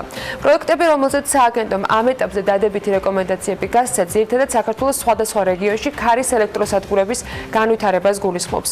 რევიას განცხადებითვე სააგენტოს საქმიანობის შეფასება ბიუჯეტის ათვისების ჭრილში თვისობრივად არასწორია, ვინაიდან მთავარი ფუნქცია ამ სააგენტოსი პასუხისმგებლიანი ინვესტორების პრაქტიკისა და შედეგებზე ორიენტირებული საინვესტიციო პოლიტიკის ხელშეწყობა. მთავრობამ თავი უნდა შეიკავოს 2020 წლის არჩევნებამდე რამდენიმე თვის განმავლობაში პენსიის და საბიუჯეტო ორგანიზაციების თანამშრომლების ხელფასების მატებისაგან. ეს კიდევ ერთი რჩევაა საერთაშორისო გამჭვირვალობა საქართველოს მხრიდან 2020 წლის ბიუჯეტთან დაკავშირებით. არასამთავრობო ორგანიზაცია მიუთითებს, რომ მთავრობამ უნდა გაითვალისწინოს მის მიერ მიღებული სტრატეგიული დოკუმენტების მოთხოვნები და სახელმწიფო ვალის შემცირებაზე უნდა იფიქროს ნაცვლად ვალის ზრდისა. Όπως რამოდენიმე წელია მეორდება, ვერაკავებენ გაზრდილ ხარჯვას და წელს 9 თვის გასული 9 თვის საშუალო თვიური ხარჯი როა ვიყოთ გაცილებით მეტია, ვიდრე დაგეგმილი იყო როგორც საყოველთაო ჯანდაცვის პროგრამაში, ასევე საზოგადოებრივი ჯანდაცვის პროგრამებში და სადღაც 40-50 მილიონამდე შეიძლება დაჭირდეს ნოემბერ-დეკემბერში, ამიტომ ჯანდაცვის პროგრამებს დამატება ხარჯის, ხო?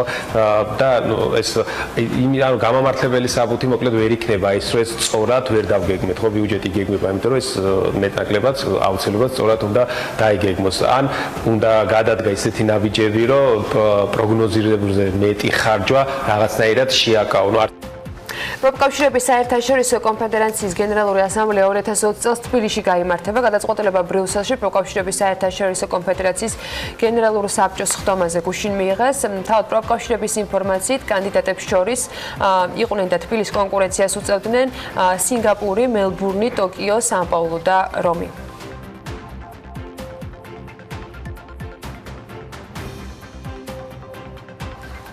არქიმ მარქელების ზრუნავენ პროექტის ფარგლებში ისრაელში ქალაქ ლუდში საკვირაო სკოლა მამული გაარემონტა. ისრაელის სალომე ჭიპაშვილის სტუმრობდა და მეტ დეტალს სწორედ მის მიერ მომზადებული სიუჟეტიდან შევიტყობთ.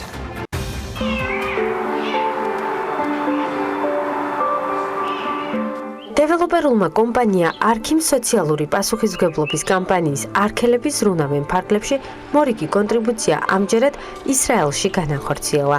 არქიმ ქალაქ ლუდში საკვირაო სკოლა მამული გაარემონტა, რომლის დაფუძნების აუცილებლობა ჯერ კიდევ 2017 წელს ისრაელში ემიგრაციის ზრდამ გამოიწვია. ხელისუფლებაში უამრავი ქართველობა გაბნეული და ისრაელშიც რამდენიმე ათეული ათასი ქართველია უკვე. უამრავი მსურველი იყო გახსნილიყო ესეთი სკოლა. საბედნიეროდ გამოჩნდნენ ისეთი ადამიანები, რომლებიც შეძლეს დახმარება და ეს იდეა რეალიზირებული იქნა საქართველოს საპატრიარქოს მეშვეობით, რომლის პატრონაჟის ქვეშ არის ეს სახლი, სადაც ჩვენ ახლა ვიმყოფებით და რაც თავარია არქი დეველოპერული კომპანია არქი, რომელმაც მოგცა გამოგვიყო ფინანსური რესურსი, რომ სკოლა გაგვერემონტებინა და ყველა ამბობს, რომ ეს არის ჩვენი საქართველო. ემიგრანტობით გამოწვეული მშობლიური ენის დავიწყება უცხოარც არქის ერთ-ერთი დამფუძნებლისთვის აღმოჩნდა. ამ სკოლის შექმნა და ამ სკოლის განვითარება მნიშვნელოვანია ჩემთვის. ვიცი როგორია იმიგრანტობა, ჩემთვის იყო მნიშვნელოვანი, რომ როგორც კი შეიძლება ისრაელში შევქნათ რამე, რომ ქართველ ემიგრანტებს, ქართველ მოსახლეობას ისრაელში დაეხმაროს და პოზიტიური შეღავათი შეგვიძლია როგორც არქი დავეხმაროთ რამეში და სერიოზული რამე შევქნათ განათლებას რაც ეხება, იქვე დამთავრდი. საკვირაო სკოლა მამული უკვე 1 წელია ისრაელში მყოფი ემიგრანტებისთვის პატარა საქართველოა, რომლის ფუნდამენტური მიდგომა ბავშვებისთვის ქართული ენისა და მამულის სიყვარულის, ღირებულებების სწავლა წარმოადგენს. სკოლაში ამჟამად 26 ბავშვი სრულად უსასყიდლოდ სწავლობს. ჩვენთვის ყველაზე დიდი მნიშვნელობა აქვს, რომ არ დავივიწყოთ ქართული, ვისწავლოთ ქართული ბავშვებმა წერა-კითხვა. 18 წელია აქ ვართ, სწავლობთ ნელ-ნელა ქართულს, უფროს ვასწავლე უკვე და სწავლობ საქართველოში. მოვედი აქ როგორც მშობელი, ჩემმა შვილმა შეისწავლოს ქართული წერა-კითხვა და 1 წლის განმავლობაში უკვე ეს მეტნაკლებად ვსაუბრობთ ქართულად და წერა-კითხვაც ვიცით და გავაგრძელე აქ მუშაობა როგორც პედაგოგმა, ბავშვებს ვასწავლი ხელოვნებას. ჩემთვის ეს ძალიან დიდ სიამოვნებას მანიჭებს და ბავშვებისთვისაც ეს ძალიან მნიშვნელოვანი არის. ის ბავშვები, რომლებიც აქ დაიბადნენ, სავალდებულოა იცოდნენ ენა და წერა-კითხვა და ეს სკოლა აძლევს ყველაფერს ამის საშუალებას. არქის ბრენდის იდენტობის მთავარი ფასეულობა ზრუნვაა. ზრუნვა არა მხოლოდ არქელებზე, არამედ გარშემოყოფებზე და გარემოზე. საკვირაო სკოლა მამულის კამპანია არქელების ზრუნავენ ფარგლებში დაგეგმილი არაერთი აქტივობიდან ერთ-ერთი ყველაზე მნიშვნელოვანია.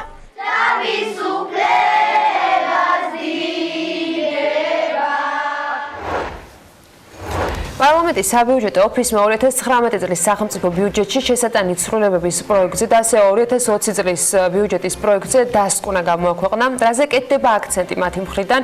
ამ თემით უნდა გავაგრძელოთ საქმიანი დილის ეთერი. ვახტანგ ჩალაფეიქრიშვილი, პარლამენტის საბიუჯეტო ოფისის მაკროეკონომიკური ანალიზა და საგადახდელო პოლიტიკის განყოფილების უფროსია ჩვენთან ერთად. სტუდიაში შემოგვიერთდა თათია ჩაფიჩაძეც.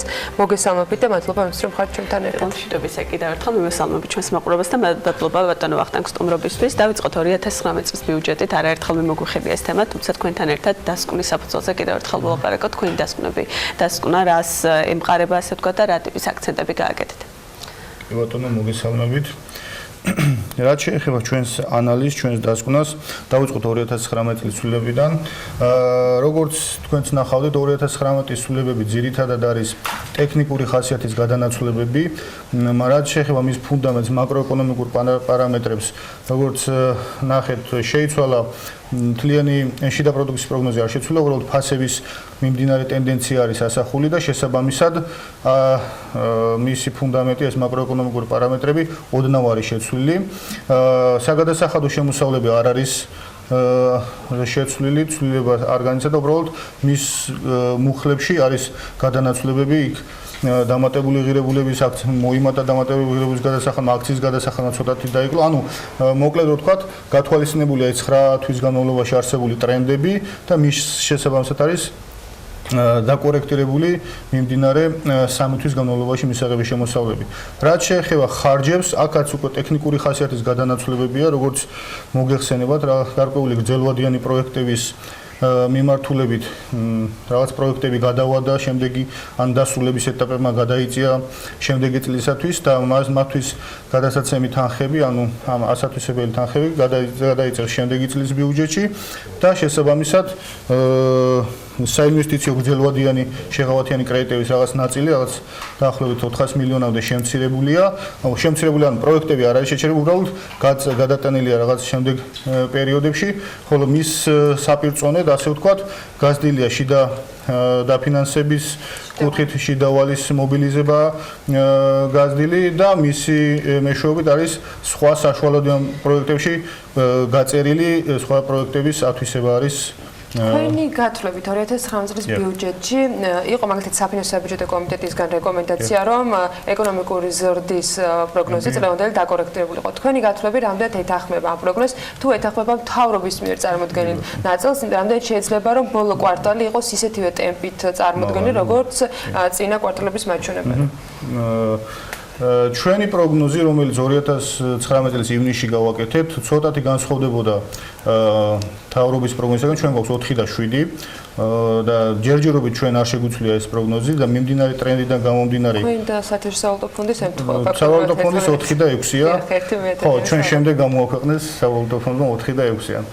ხომ, ასე რომ თუმცა ჩვენ განვაახლებთ ამ პროგნოზს უკვე 1 თვის შემდეგ, როდესაც 9 თვის შეფასება უკვე, ანუ ეკონომიკური შეფასება დაიდება, და ასევე ველოდებით ხოლმე ჩვენი მნიშვნელოვანი სავაჭრო პარტნიორების ეკონომიკური დისტემპების მონაცემებს და ასევე მათ პროგნოზებს, რომლებიც უკვე ახლა ეს 1-2 დღეში უკვე ცხადი იქნება და ამის მიხედვით დავაკორექტირებთ. თუმცა მიმდინარე პერიოდში შეიძლება ვთქვათ, რომ პრობლემა ამ უკით არ არის. პროექტი რაც წარმოდგენილი იყო, მისაღებ საერთაშორისო კარგი პრაქტიკაა, რომ 0.1, 0.2 მთავრობა ცდილობს, რომ კონსერვატიული იყოს, ცოტა ნაკლები აიღოს, რომ მე არ დააგდეს საერთაშორისო კარგი პრაქტიკით, თუმცა 4 და 6, 4 და 5, 4 და 7 დიდ განსხვავებას უკვე შეიძლება არ გვაძლევდეს, რადგანაც ინფლაციის მაჩვენებელი შეიძლება 0.1. ბოლო კვარტალში ძლევდებით ისეთივე ტემპს ფაქტობრივად თქვენ როგორც წინა რომ გითხრათ 2000 ივნისში ველოდებოდით, დაახლოებით იგივე სიმპტომი გვაქვს ცოტა მეტი, თუმცა ის სანამ მესამე კვარტლის რაღაცა ნიშნები არ გამოიკვეთება, ცოტა ძნელია, თუმცა იმედი ვიქონიოთ, რომ კარგი ტემპი გვექნება. 2020 წლის ბიუჯეტის ეკონომიკური ზრდა როგორ რამდენად რეალისტური მიგაჩნიათ 5%-იანი, რამდენიმე დღის წინაც ვსაუბრობდით საფინანსო საბიუჯეტო კომიტეტის ხელმძღვანელთან ერთად, რომელიც ამბობდა, რომ ნუ ბანკს და მთავრობას მოუწევს ბევრი მუშაობა იმისთვის, რომ რეალურად ეს შედეგი დადგეს. თქვენთვის რამდენად რეალისტურია, რაზეა ზოგადად გათვლილი 2020 წლის ბიუჯეტი, სოციალურია უფრო თუ ეკონომიკური მიმართულებით? ასე ცალკე გამოყოფა, რომელი მიმართულებით არის ცოტა ძნელია. მოდი დავიწყოთ მაშინ ისე ეკონომიკური ზრდის რეალობა რამდენად რეალისტურია ეს 5%-იანი. ისევ დავიწყოთ ჩვენი პროგნოზების შედარება. ჩვენ ისევ ბოლო პროგნოზი, რომელიც გავაკეთეთ ივნისში, უფრო მეტი გვაქვს ვიდრე 5.2. 2018 ნოემბერში 20 წლის შესახებ გქონდა 5.3, თუმცა მიმდინარე საერთაშორისო ეკონომიკური პროცესების რაღაც სავაჭრო, ასე ვთქვათ, მოსალონელი სავაჭრო ომების და ასე შემდეგ, თურქეთის გათვალისწინებით ცოტათი, კი ბატონო, ცოტათი დაკორექტირდა და შევამცირეთ 5.16-მდე, 5.2-მდე, თუმცა უფრო მეტია ვიდრე მთავრობის მიმდინარე პროგნოზი. ისევ ის კონსერვატიული დაგეგმის ის შეიძლება ვახსენოთ, თუმცა ეს ჩვენი პროგნოზი, როგორც ჩვენს ყოველწლიური პროგნოზირების დოკუმენტშია ხოლმე აღნიშნული, ემყარება იმ დაშვებებს, რომ აი ისე განვითარდება სოფლიო ეკონომიკური მოვლენები, როგორც მაგალითად იმ კონკრეტულ პერიოდში არის ნაპროგნოზები და ასევე ჩვენ ვეყნობით ხოლმე ბიუჯეტის გარკვეულ ხარჯით მონაცემებს, საინვესტიციო მიმართულებით, როგორც ვიცით, ინვესტიციების მულტიპლიკატორი საკმაოდ მნიშვნელოვანი ფაქტორია და ჩვენ გვაქვს ასეთი დაშვება, რომ თუ ბიუჯეტის ეს პარამეტრები შესრულდა, ამ დაგეგმილთან მიმართებაში მეტნაკლებად კარგად შესრულდა და საერთაშორისო ეკონომიკური ფონიც ისეთი იყო, როგორც მიგვაჩნდა იმ პერიოდისათვის, ამ 5.1-5.2 მნიშვნელოვანი პრობლემა არ უნდა გქონდეს. ხო, ახლა მაშინ მთავარი ინდიკატორებს ვიყოთ, რომელიც 2020 წლის ბიუჯეტში არის განყოფილი, მათ შორის შეცვლილი არის 2020 წელს მაგათებ თრიაში და პროდუქტთან მიმართებით, რა ქვია, მცირედ და შემცირებული არის ტენდენცია ბიუჯეტის დეფიციტის, რასაც ახლა აი ამ კონკრეტულ დოკუმენტის უხად თქვენ მიანიშნებთ, ასევე განსაზღვრულია შემოსულობების ნაწილი. აი ეს პარამეტრები ჩავშალოთ თქვენი შეფასებით, რამდენად არის პირველ ვარიანტში, რომელიც ფინანსის სამინისტროს აქვს წარმოქმნილი დაბალანსებული. ხო, ეს დაბალანსება ახლა სუბიექტური ცნება არის, ვიღაცისთვის შეიძლება იყოს უბრალოდ მე შემიძლია ფინანსის სამინისტროსი მოვისმენთ, თქვენი გვაინტერესებს თქვენ როგორ აღიქვამთ შეფასებას, როგორც იცით ამ კუთხით თავს ვიკავებთ, რადგანაც არ ვაკეთებთ ამ შეფასებას რეკომენდაციას, უბრალოდ შემიძლია მოგახსენოთ, რომ თლიანი შიდა პროდუქტთან მიმართებაში შეიძლება მხოლოდ ამ სარმა შევხედოთ, მე შევხედოთ ასევე თლიან მონაცემს, აბსოლუტურ მონაცემს, რადგანაც თლიანი შიდა პროდუქტი შეიძლება დაკორექტირდეს 20 წლის ან ზრდის ან კლების მიმართულებით და ერთი და იგივე რიცხვი მის მიმართებაში გამოჩნდეს ან მეტი ან ნაკლები, ხო? რაც შეეხება ახლა შემოსულობებს, მართალი ბრძანდებით გაზრდილია შემოსულობების 19-თან მიმართებაში გაზრდილია როგორც შემოსულობები, ასევე გადასახდელების მუხლი და როგორც თქვენს მოგეხსენება, ხარჯების მიმართულებით ძირითადად სოციალური და განათლების ხარჯები არის გაზრდილი, თუმცა ასევე გაზრდილია ინფრასტრუქტურული პროექტები. ასევე ბალანსი, აი ეს ისე რომ ვთქვათ, ეკონომიკური შეგვიძლია ვთქვათ მაგას ვამბობთ, ძალიან ძნელია თქვა, რომ მაგალითად უნდა ყოფილიყო 10 თუ უნდა ყოფილიყო 20, ხო? ეს ანუ ეკონომიკური შეხედულების, გემოვნების საკითხია, თუმცა გაზრდილია ორივე მიმართულება და ბალანსი უკვე მის შეფასების, რომელისგანაც თავს შევიკავოთ, იმიტომ რომ თქვენ თუ შეგვიძლია რომ შეაფასოთ გარკვეულწილად საერთაშორისო გამჭვირვალობამაც გავრცელა გუშინ განცხადება, სადაც მთავრობას ურჩია, რომ ბოლო თვეებში თავი შეიკავოს ხალხფასების და პენსიების ზრდის. თქვენ რამდენად ხედავთ ამ რისკებს და მოსყიდვის? ასეთ ეს პირდაპირ კიდევ ჩვენ მანდატიდან გამომდინარე ჩვენ ვართ საბიუჯეტო ოფისი, რომელიც არანაირ პოლიტიკურ თქვენ გაქვთ მინიშნებული პრიორიტეტების ცვლილება, რა მიმართულებით არის ბიუჯეტში. მოდით აი ამ ნაწილზე გითხარით, მაშინ თქვენი დასკვნა ამ პრიორიტეტებში იმ ანალიზის შედეგად, რომელიც 2020 წლის ბიუჯეტის პროექტს უკავშირდებოდა, რა მიმართულებით არის გადანაწილებული მომავალ წლის ბიუჯეტში წლევადელ ბიუჯეტთან შედარებით პრიორიტეტები. კი ბატონო, პრიორიტეტები როგორც ახლა აღნიშნე, არის ინფრასტრუქტურული პროექტები, როგორც მოგესალმებით 19 წლიდან გადმოდის რაღაც ინფრასტრუქტურული პროექტები, რომლებიც ახლაც უნდა გაგრძელდეს და ახალი დაემატოს ახალი ინფრასტრუქტურული პროექტები. პრიორიტეტად არის გამოყოფილი, როგორც მოგესალმებით, პენსია იზრდება 20 ლარით 1 იანვრიდან და 70 წელს გადაცილებული ადამიანების უკვე 30 ლარით. ასევე პრიორიტეტია განათლების მიმართულება, გაზრდილი ამ მიმართულებითაც, როგორც მოგესალმებით, გარკვეული პენსიონ ადამიანების საპენსიო მიღწეული პედაგოგების გამოსვლა ხდება სისტემიდან და ახლით ანუ ამ მიმართული პრიორიტეტი შეიძლება იყოს, რომ არის ორი მიმართულებით, სოციალური და განათლების მიმართულებით და ასევე ინფრასტრუქტურული პროექტების კი ბატონო, ვალზე მინდა რომ კითხავთ, ვალიც იზრდება და იგივე კოზანძემ ცოტა ხნის წინ თქვა, რომ დაბალანსებულია შიდა პარამეტრებით მთლიან შიდა პროდუქტთან და შემდეგ. თქვენი პასუხი და თქვენი დასკვნა როგორია ვალთან მიმართ? კი ბატონო, ვალიც ასეთი საკითხია, რომელზეც ერთიანი აზრი შეიძლება არასდროს არ ქონდეს, თუმცა თუ ანუ ამის ესეც რაღაცა პარამეტრთან მიმართებაშია ყოველთვის საფიქრალი. ამ შემთხვევაში თუ ჩვენ შევხედავთ თავისუფლების აქტთან ჩვენი ორგანულ კანონთან მიმართებაში, რა თქმა უნდა, ძალიან შორს ვართ ამ ზედაზღვარისგან 45%-მდე იზრდება და შემდეგ პერიოდებში თუ შევხედავთ ნაერთი ბიუჯეტის 4 წლიან პროგნოზს, მოსალოდნელია, რომ ეს პროცენტი დაიკლებს. რა თქმა უნდა, ერთწლიანი და ერთწლიან ტრენდზე საუბარი ცოტა ძნელია, თუმცა ოდნავ იზრდება მართალი ბრძანდებით თლიანი შიდა პროდუქტთან მიმართებაში ვალი. თუმცა ეს არ არის რაღაც საგანგაშო მაჩვენებელი, რომელიც რაღაც ეკონომიკურ მდგრადობას ან რამე პრობლემებს შეუშვიდა კი ბატონო.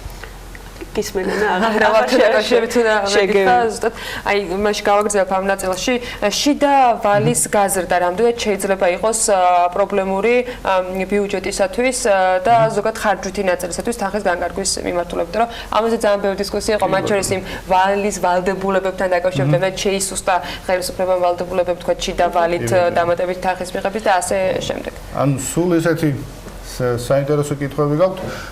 ესეთი საინტერესო საკითხია, იმიტომ რომ არსებობს ორი სახის რისკი, რომელიც შეიძლება უკავშირდებოდეს შიდა და საგარეო ვალს. პირველი ეს არის საპროცენტო განაკვეთის რისკი და გაცვლითი კურსის რისკი. ხო? და მთავრობას აქვს გარკვეული საშუალებიანი გეგმა, რომ ეს რისკები დააბალანსოს გარკვეული მიმართულებით. თუ შიდა ვალს შედარებით მაღალი პროცენტი აქვს, გარეო ვალს დაბალი პროცენტი აქვს, გარეო ვალი საგარეო შოკებისადმი მოწყვლადია, ხოლო შიდა ვალი მდგრადი არის ამ მიმართულებით. ამიტომ გარკვეული 1 ან 2 წლის განმავლობაში შიდა და საგარეო ვალის ეს დეკომპოზიციის ცვლილება ეს ჩვეულებრივი მაკროეკონომიკური მენეჯმენტის შემადგენელი ნაწილია და პრობლემა წნეხი შეიძლება იყოს ლარზე ამ რეალობიდან გამო. წნეხი იმდენად შეიძლება იყოს და შეიძლება არა, ეს უკვე შეიძლება ვთქვათ, რომ ეს ეროვნული ბანკი უყურებს რა თქმა უნდა ამ პარამეტრებს და მას აქვს თავისი ლიკვიდურობის პროგნოზი, ანუ ეს რა გავლენას მოახდენს ფულის მასაზე, რა გავლენას მოახდენს ეკონომიკაზე და თუ ის პარამეტრები წარიმართება იმ დადგენილ საზღვრებში, რომლებიც თავრობის მიერ არის გამოცხადებული და შესაბამისი ინსტიტუტების მიერ წინასწარ ხდება მისი ანალიზი და მასზე წინასწარი პასუხი, ამიტომ ასეთი შოკებს აღარ წარმოადგენს ეკონომიკისათვის.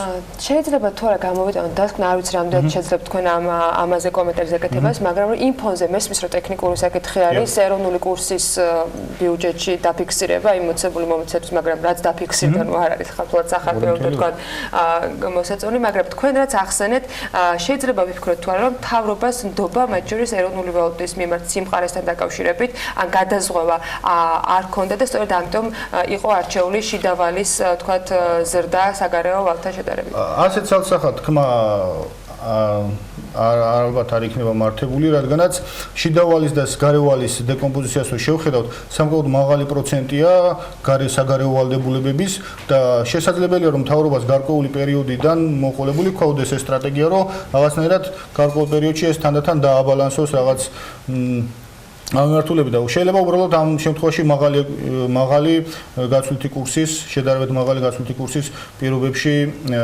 უბრალოდ დაემთხვა.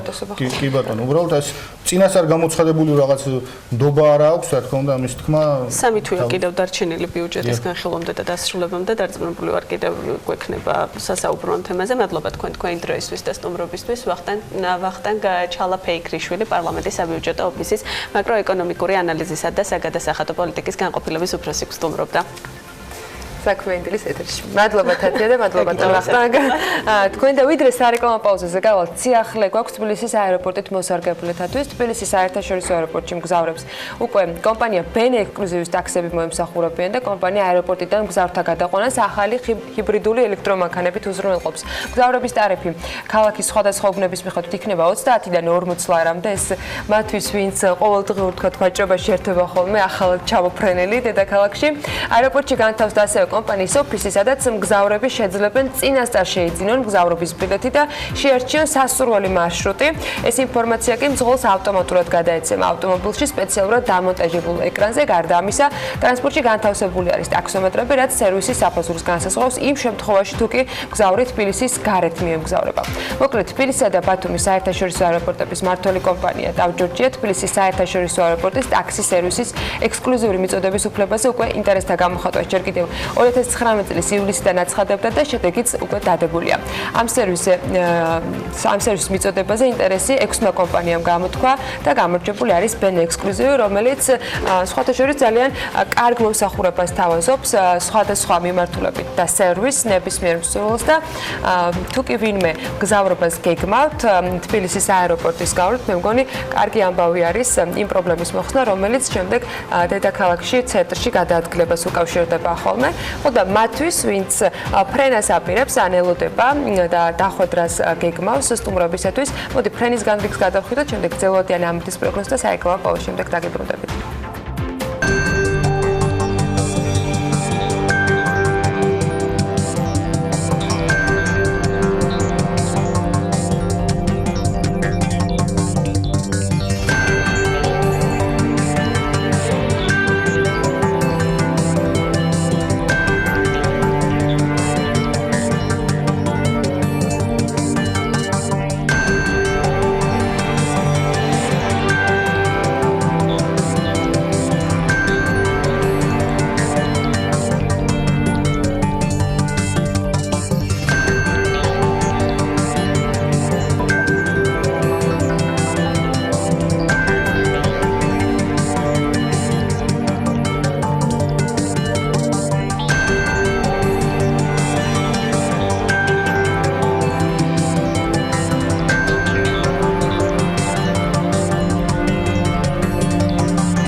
საქართველოს განათლების, მეცნიერების, კულტურისა და სპორტის სამინისტროს CP შოთა რუსთაველის სახელობის ეროვნული სამეცნიერო ფონდი, რომელიც ხელს ქვეყანაში მეცნიერების, ტექნოლოგიებისა და ინოვაციების სისტემის განვითარებას უწყობს, საქართველოში ყველაზე მსხვილ ბიზნეს გაერთიანებასთან თანამშრომლობის ახალ ეტაპზე გადადის. ფონდის გაცხადებული სტრატეგიით მათ ხელი საქართველოს ევროკავშირის ასოცირების შეთანხმების მოთხოვნებს მეცნიერების, ტექნოლოგიების და ინოვაციების სისტემის განვითარებას უნდა შეუწყო.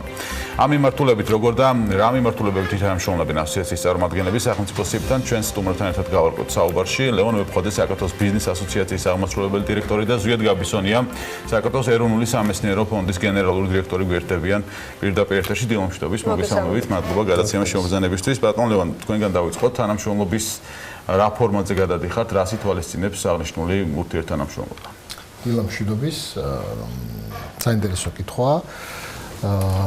საქმე ის არის, რომ ჩვენ დღეს ვიწყებთ გარკვეულ პროცესს. ეს პროცესი დღეს მემორანდუმით ფორმდება, მაგრამ ეს მე მგონია, რომ რაღაც დასაწყისი იქნება ძალიან კარგი თანამშრომლობის პლატფორმის მეცნიერებისა და ბიზნესის. იმიტომ რომ ჩვენ რაც გვჭირდება დღეს საქართველოში, გვჭირდება არა მხოლოდ თეორიული კვლევები, არამედ ისეთი ტიპის კვლევები, რომელიც ამ ადამიანებს, ვინც ამ კვლევებშია ჩართული, დამატებით შემოსავალს მოუტანს. და ეს დამატებით შემოსავალი შესაძლებელია მხოლოდ იმ შემთხვევაში, თუ კი მოხდება ამ კვლევების კომერციალიზაცია. მაგრამ ერთი არის, როცა მკვლევარი რაღაცა საკითხზე მუშაობს, მაგრამ განყენებულად, მაგრამ მეორე არის ბიზნესი, რომელმაც კარგად იცის, რა ტიპის შედეგი აქ კვლევის შეიძლება იყოს კომერციულად მათთვის საინტერესო და ბაზარზე უხეშად ვთქვათ გაყიდვადი. შესაბამისად, თუ კი ჩვენ მოახდენთ და ისეთ პლატფორმას შევქმნით, სადაც ბიზნესი და მეცნიერება, კვლევარები შეხვდებიან, ისაუბრებენ ერთის მხრივ ბიზნესი დაინტერესდება იმ შესაძლებლობები და უნარებით, რომელიც დღეს ჩვენს კვლევით ნაწილში გვაქვს და მეორეს მხრივ კვლევარები დაინტერესდებიან ბიზნესის მოთხოვნაზე, ხო? შესაბამისად შეიძლება მივიღოთ ისეთ ტიპის პროდუქტები, რომელიც გაყიდვადი იქნება ბაზარზე და რომელიც დამატებით შემოსავალს მოუტანს როგორც კვლევარებს, ასევე იქნება საინტერესო ბიზნეს პროექტები ბიზნესისთვის. ანუ ბიზნესი ერთი არის, რომ არის სტანდარტული პროექტები, რომელიც შეიძლება შენ ჩადო ამუშავო რაღაცა სტანდარტული უკუგება მიიღო, მაგრამ არსებობს ესეთი ტიპის ინოვაციური პროდუქტები, რომელშიც ჩადებამ შეიძლება 3-ჯერ 4-ჯერ მეტი უკუგება მოგცეს, სწორედ იმიტომ რომ ეს პროდუქტი არის ინოვაციური და მეორე იმიტომ რომ შენ ბაზარზე ხარ ამ ინოვაციური პროდუქტით პირველად. შესაბამისად, თუ კი ჩვენ შევხედავთ დღევანდელას თქვა ინოვაციურ პროდუქტებს, რაც ბაზარზე არსებობს, ეს ძირითადად შემოდის გარედან და ის უკვე აღარ არის ინოვაციური. თუ კი ჩვენ ადგილზე შევქმნით და წავახალისებთ გარკვეული ტიპის კვლევებს, რომელმაც შეიძლება მოგვცეს საბოლოო ჯამში რაღაცა ტიპის ინოვაციური პროდუქტები, მე ვფიქრობ, რომ ამ კუთხით ბიზნესთვის ეს იქნება ძალიან საინტერესო. ორ მხრივად მომგებიან თანამშრომლობაზე არის აქ საუბარი. რა ფორმატით და რა ფორმით ფიქრობთ თქვენ, რომ ამ მემორანდუმის თქვათ ამოქმედება პირველ ეტაპზე დაიწყოს? ეს იქნება თქვათ ასოციაციის წარმომადგენელთან ერთობლივი შეხვედრა და კონსულტაციები თუ ცალკეული ბიზნესის ინტერესების საპასუხოდ თქვენ შეარჩევთ იმ თქვათ კვლევარებს, რომლებიც შეიძლება ამ გამოწვევების საპასუხოდ თქვათ რესურსებს ფლობდნენ, ინტელექტუალური იქნება თუ დამატებითი, როგორ მოხდება აი იმ გეგმის განხორციელება, რომელზეც ახლა ბატონი ლევანი საუბრობდა? როგორც ლევანმა ახსენა, პირველი ჩვენი შეხვედრა დღეს იწყება პრინციპში მემორანდუმის გაფორმებით, მაგრამ ეს მხოლოდ დასაწყისია. ჩვენ გვეგმავთ უკვე 5 ნოემბერს ტექნოპარკში კონფერენციის გაკეთებას, ერთობლივი კონფერენციის და საქმიანი შეხვედრის გაკეთებას, სადაც პირველი გადაკვეთა მოხდება მეცნიერებისა და ბიზნესის. ჩვენ წარმოვადგენთ ბოლო 2-3 წლის განმავლობაში გამოყენებითი კვლევების დაფინანსებულ პროექტებს და ბიზნესს ექნება შესაძლებლობა გაეცნოს ამ პროექტებს და ნახოს მისი კომერციალიზაციის ეფექტი. ზოგადად გამოყენებითი კვლევების მიმართულება არა მარტო საქართველოში, არამედ ზოგადად აღმოსავლეთ ევროპის ქვეყნებში არის ძალიან დიდი გამოწვევა, რამდენად შეუძლიათ მეცნიერებს კომერციალიზაცია მოახდინონ იმ სამეცნიერო კვლევებისა, რასაც ისინი აწარმოებენ. ასე რომ ეს გამოწვევა აუცილებელია, რომ საქართველოს უპასუხოს, ამიტომ ჩვენ ძალიან ინტენსიურად ვცდილობთ, რომ ბიზნეს სექტორთან დავიწყოთ მეცნიერების გადაკვეთა, რაც აქამდე პრაქტიკულად არ ყოფილა. საერთაშორისო დონორების დახმარებით აკეთებდით ხოლმე, რამდენადაც მაქვს ინფორმაცია ადრე ერთ-ერთ სტუმართან საუბრობთ მათ შორის იმ კვლევებს, რომელსაც მეცნიერები ამა თუ იმ მიმართულებით ამ შემთხვევაში გეგმავდნენ. იყო თუ არა მცდელობები ცალკეულ ბიზნესებთან თემებიდან გამომდინარე, რომ აი ჩვენ ამ კვლევას ვაკეთებთ, თქვენთვის შესაძლოა საინტერესო იყოს, მომგებიანი იყოს, მსგავსი ინფორმაციის გაცვლა გამოსვლა. ასოციაციას ძალიან ბევრი წევრი ყავს, უმსხვილესი ბიზნესების წარმომადგენლები არიან გაერთიანებულები, მაგრამ მანამდე თუ იყო რაღაც ინდივიდუალური მცდელობები, რომ ესეთი თანამშრომლობა შემდგარიყო. სამწუხაროდ მეცნიერებას ასეთი გამოცდილება არ ქონია და არც მცდელობა არ ყოფილა. ანუ პრაქტიკულად წარმოვიდგინოთ, რომ სამეცნიერო კვლევები მიმდინარეობს ბიზნესის დაკვეთის გარეშე, ანუ ისინი ქმნიან გარკვეული ტიპის, შეიძლება პატენტამდეც დავიდნენ, შეიძლება პროტოტიპამდეც დავიდნენ, მაგრამ უკვე ბიზნესში კომერციალიზაცია ვერ ხდება. ჩვენი იდეა სწორედ ის არის, რომ ყველაზე დიდ ასოციაციასთან შევძლოთ ჩვენს მიერ, არა მარტო ჩვენს მიერ გამოკვლეული გარკვეული პროექტების გადაცემა, არამედ მივიღოთ ბიზნესისგანაც შესაბამისი დაკვეთა იმ მიმართულებებით, რაც მათ ჭირდებათ სამეცნიერო კომპონენტის ჩართულობით. ბატონ ზიად, რამდენად ფართოა, ანუ შეთავაზებაში რას გულისხმობ? რამდენად ფართოა ეს კვლევების არეალი, ანუ რა მიმართულებით ხდებოდა აქამდე თქვა კვლევები და რა მიმართულებით შეიძლება რომ დაიწყოს ისეთ საინტერესო კვლევები, რომელიც ბიზნესაც მათ შორის საინტერესოა. მასშტაბებით რომ წარმოვიდგინოთ, დაახლოებით ყოველწლიურად სახელმწიფო 3 მილიონ ლარამდე ხარჯავს გამოყენებით კვლევების მიმართულებით. ჩვენ სოფლიო ბანკთან გვაქვს ახლა დასრულებული მოლაპარაკება, რომლის მიხედვითაც $3 მილიონ მივიღებთ, რომელიც პრაქტიკულად 3-ჯერ გაზრდის ამ მიმართულებით დაფინანსებას, მაგრამ თავარია ჩვენთვის ეფექტი. რამდენად ეფექტური იქნება საბოლოო ჯამში და ხომ არ დარჩება ეს თქვა ფუნდამენტური კვლევების გაგრძელებად, რაც ზოგადად ასეთი თქვა ცუდი პრაქტიკა იყო, რადგან ხშირად ვამბობთ ხოლმე, რომ გამოყენებითი კვლევები ხშირად მეცნიერებისთვის ხდება ფუნდამენტური კვლევების გაგრძელება. ფუნდამენტური კვლევები ორი, რაც პრინციპულად მიუღებელია ყველა ქვეყანაში. გამოყენებითი კვლევების იდეა სწორედ ის არის, რომ სამომავლოდ პრაქტიკაში დაინერგოს. ხო, გამოყენებითი კვლევა ისე გამოიყენო, მე ლევან, აი რომელი მიმართულებით რა სექტორებს ასე ვთქვათ სჭირდება კვლევები დღეს საქართველოში ბიზნეს სექტორებს გულისხმობ გამოყენებითიც შეიძლება თეორია. მოდი ასე ვთქვათ, პირველ რიგში ჩვენ როცა გვერდ-გვერდ ვაყენებთ ბიზნეს და კვლევებს, აქ არის არა მარტო შეთავაზება, ასე ვთქვათ, კვლევების მხრიდან, რომ აი მე ეს კვლევა მაქვს და თუ გაინტერესებს, არამედ ისიც, რომ ის ბიზნესი, რომელიც დღეს წარმოების ეტაპზეა, წარმოებაშია ჩართული და რაღაცა წარმოებს, მას სჭირდება რაღაცა ტიპის პროდუქტის ინოვაციურად ხედვა, დანახვა, ოპტიმიზაცია რაღაცა პროცესების და ამ შემდეგ და შეიძლება ესეთი ტიპის პროდუქტი, რომელიც მას აინტერესებს, სწორედ იყოს დაკვეთაც მოდიოდეს, იმიტომ რომ იცით რომ ხელოვნება, მეცნიერება და შემდეგ ისტორიულად სწორედ დაკვეთით ვითარდებოდა ხოლმე, როდესაც კონკრეტული ადამიანი გადაიხდიდა ფულს და მიიღებდა რაღაც პროდუქტს, ხო?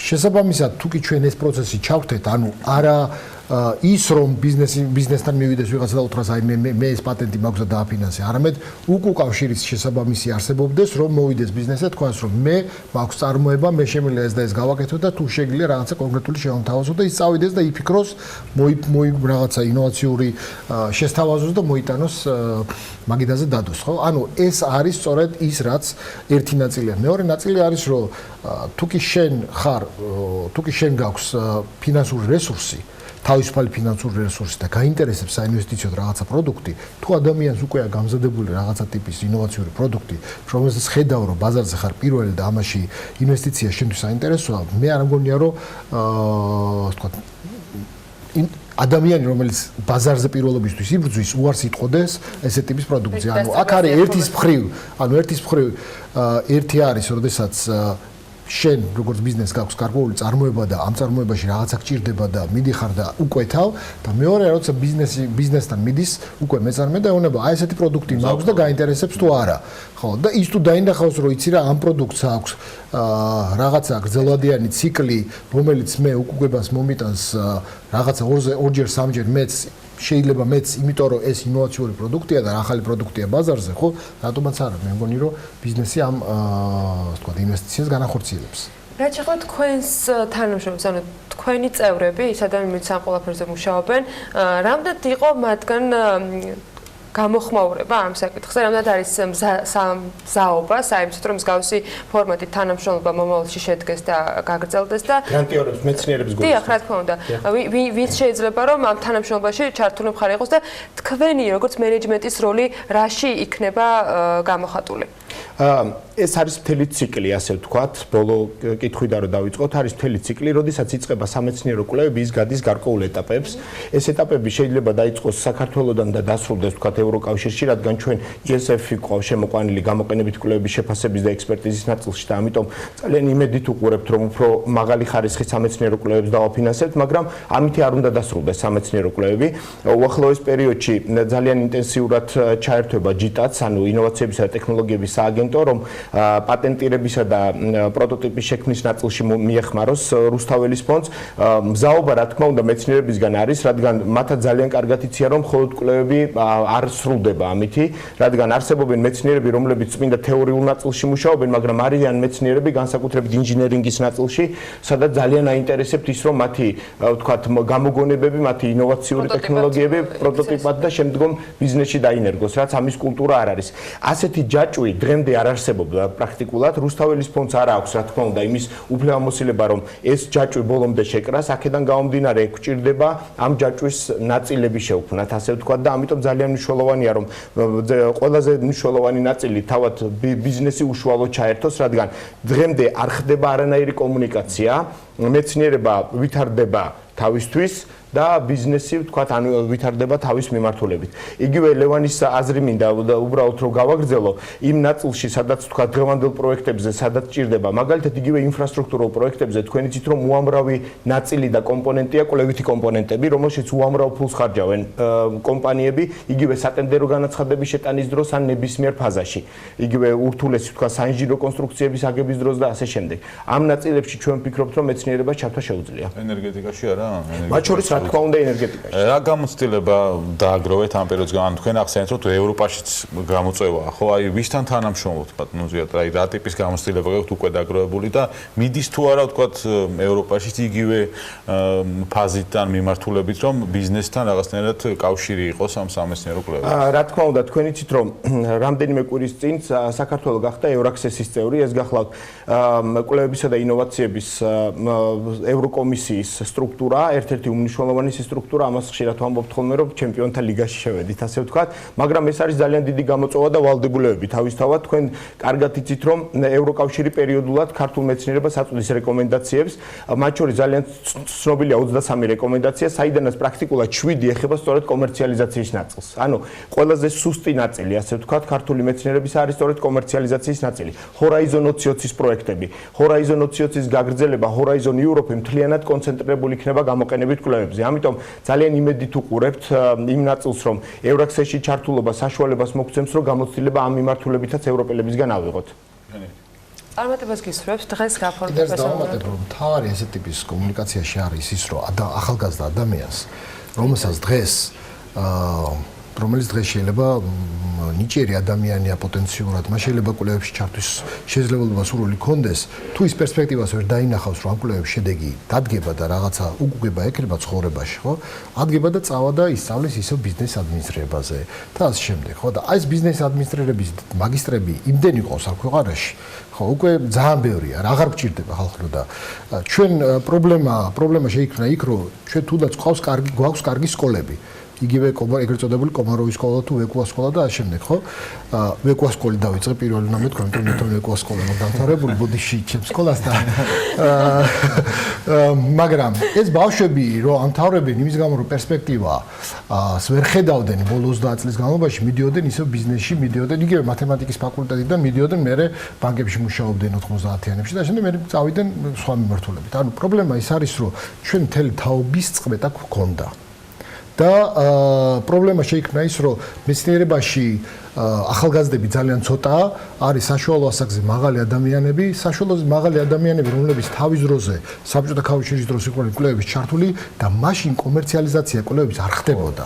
შესაბამისად, ჩვენ გვჭირდება ცოტა ამ მიმართულებით გარდატეხვა, მენტალიტეტის გარდატეხვა, რატო? იმიტომ რომ პირველი ადამიანს გაუჩნდეს, ახალგაზრდა ადამიანს გაუჩნდეს мотиваცია, რომ დარჩეს, რომ დაინახოს, რომ ის თუ რაღაც კარგს გააკეთებს, ეს კარგი ბაზარზე გაიყიდება და შეიძლება იმაზე მეტი მიიღოს, ვიდრე ბიზნეს ადმინისტრებას რომ დაამთავრებს და რაღაც კლერკად იმუშავებს რომელიმე ბანკში. ხო, ეს არის მთავარი და თუ ჩვენ ამას მივახცევთ, იქნება ძალიან კარგი. და ამით მეცნიერებაც უფრო მომხიბლელი გვინდა რომ გახდეს როგორც პროფესია, იმიტომ რომ ფიზიკურად რაც ლევანმა თქვა, პრაქტიკულად ხიდჩატეხილობის პრობლემა გვაქვს. შუათაობა საქართველოს ტერიტორიაზე ისეთი, რომლებიც მაღალი კლასის მეცნიერებას ქმნიან, ძალიან ცოტა გვყავს, ამიტომ ძალიან მნიშვნელოვანია რომ ახალი თაობის ჩართულობა გავაძლიეროთ, სხვა გზა უბრალოდ არ გვაქვს. რაც ლოგიკურად ელემენტარულად და ბუნებრივად მოცემულობამ შექმნა, ხო? რა თქმა უნდა. იმედი მაქვს, რომ პირველ შედეგებსაც აუცილებლად გაგვისევებს. დღეს იწყება, შეიძლება ითქვას ეს მრავალეტაპიანი თანამშრომლობა მემორანდუმის გაფორმებით, რომელიც ბიზნეს ასოციაციასა და შესაბამისად ფონდს შორის შედგება. მადლობა თქვენისთვის, რომ იყავით ჩვენთან ერთად. ლევან მეფხვაძეს, საქართველოს ბიზნეს ასოციაციის აღმასრულებელ დირექტორს და ზვიად გაბისონია, საქართველოს ეროვნული სამეცნიერო ფონდის გენერალური დირექტორს მასპინძლობდით საქმიანი დილის ეთერში. ხოლო ამ ასოციაციის წევრები Forbes-ისთვის ძალიან საინტერესო ისტორიების ინსპირაცია არაერთხელ გამხდარან და იმედია მომავალშიც მოსაყოლის კითხვისათვის ბევრს მოგცემენ. Forbes რომ რეიტინგები უყვარს, ამაში დიდი ხანია დავრწმუნდით. ქართული გამომცემლობა 2019 წლის პირველი 9-თვის ყველაზე პოპულარული სტატიების რეიტინგს აქვეყნებს და საინტერესო ამიჯერად ყველაზე მეტად საზოგადოების ყურადღება რომელმა სტატიებმა მიიპყრო და მოდით გადავხედოთ ჩამონათვალს. Forbes-ში 2019 წლის პირველი 9-თვის ყველაზე კითხვადი სტატიებია. ან აკლია ან არა. Forbes-ის მთავარი რედაქტორის გიორგი ისაკაძის ედიტორიალმა TBC ბანკში განვითარებულ მოვლენებზე მე-10 ადგილი დაიკავა. სტატიამ ვებზე 6000-ზე მეტი ნახვა და 3100-ზე მეტი გაზიარება დააგროვა. მეხუთე მუხლი, მეხუთე ფლოტი, მეხუთე თაობა, მეხუთე ელემენტი. საქართველოს ნატოში გაწევრიანების პერსპექტივებით 7000-ზე მეტი ადამიანი დაინტერესდა, ხოლო 4700-მა ის გააზიარა კიდეც. ალექსი პეტრიაშვილის ბლოგპოსტი საერთო რეიტინგში მე-9 ადგილზეა. 7000-ზე მეტი ნახვითა და 5300-ზე მეტი გაზიარებით მერვე ადგილს ციფრული მარკეტინგის ქართული სააგენტოს რედბერის სიახლე იკავებს, რომელმაც საქართველოს კაპიტალისგან 3.200.000 ამერიკული დოლარის ინვესტიციის მოზიდვის შესახებ განაცხადა. რეიტინგშია ნინო ზამბახიძის გამოსვლა თეთრ სახლში. სტატიას 8000-ზე მეტი ნახვა და 5700-ზე მეტი გაზიარება აქვს. 100.000 ლარზე მაღალი წლიური ხელფასი საქართველოში მოსახლეობის მხოლოდ 0.21%-ს აქვს. შოთა ტყეშალაშვილის სტატია Forbes-ის აგვისტოს-სექტემბრის ნომრიდან მე-6 ადგილზე 8000-ზე მეტი ნახვით და 4300 გაზიარებით მოხვდა. ხუთეულს 2020 წელს დაგეგმილი DGG-ს მნიშვნელოვანი ცვლილებების პირველადი ანალიზი ხსნის. გელა ბარშოვის მოსაზრება საგადასახადო კოდექსში დაგეგმილ ცვლილებებთან დაკავშირებით 11000-მა ადამიანმა გადაავლო თვალი. 7900-ზე მეტმა კი ის გააზიარა. Forbes-ის ქართული რეიტინგები კვლავ განსაკუთრებული ინტერესით სარგებლობს. საქართველოს ყველაზე შემოსავლიანი კომპანიების ვინაობით 20000-ზე მეტი ადამიანი დაინტერესდა, ხოლო 11200-მა ის გააზიარა კიდეც. სამეულშია Forbes-ის კიდევ ერთი რეიტინგი. საქართველოს ყველაზე მომგებიანი კომპანიების ასეული 20000-ზე მეტმა ადამიანმა ნახა, ხოლო 13700-მა ის გააზიარა. საქართველოს უმსხვილესი კომპანიების ათეულით კი 32000-ზე მეტი ადამიანი დაინტერესდა. Forbes-ისა და Grant Thornton-ის პირველი ქართული რეიტინგი თითქმის 17000 გამზიარებლითაა წარმოდგენილი. და ბოლოს 9-თვის მონაცემებით Forbes-ის ყველაზე კითხვადი სტატია განათლებას ეხება. რამდენად აკმაყოფილებენ ქართული უმაღლესი საგანმანათლებლო დაწესებულებები საერთაშორისო სტანდარტებს. Forbes-ის ანალიტიკა რეიტინგში პირველ ადგილს 40000-ზე მეტი მკითხველითა და 23000-ზე მეტი გამზიარებლით იკავებს.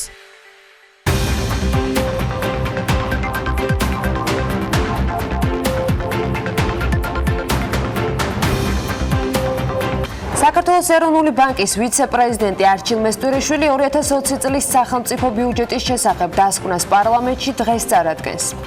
სოფლიო ბანკი რეფორმების განხორციელების პროცესში საქართველოსთან თანამშრომლობას განაგრძობს.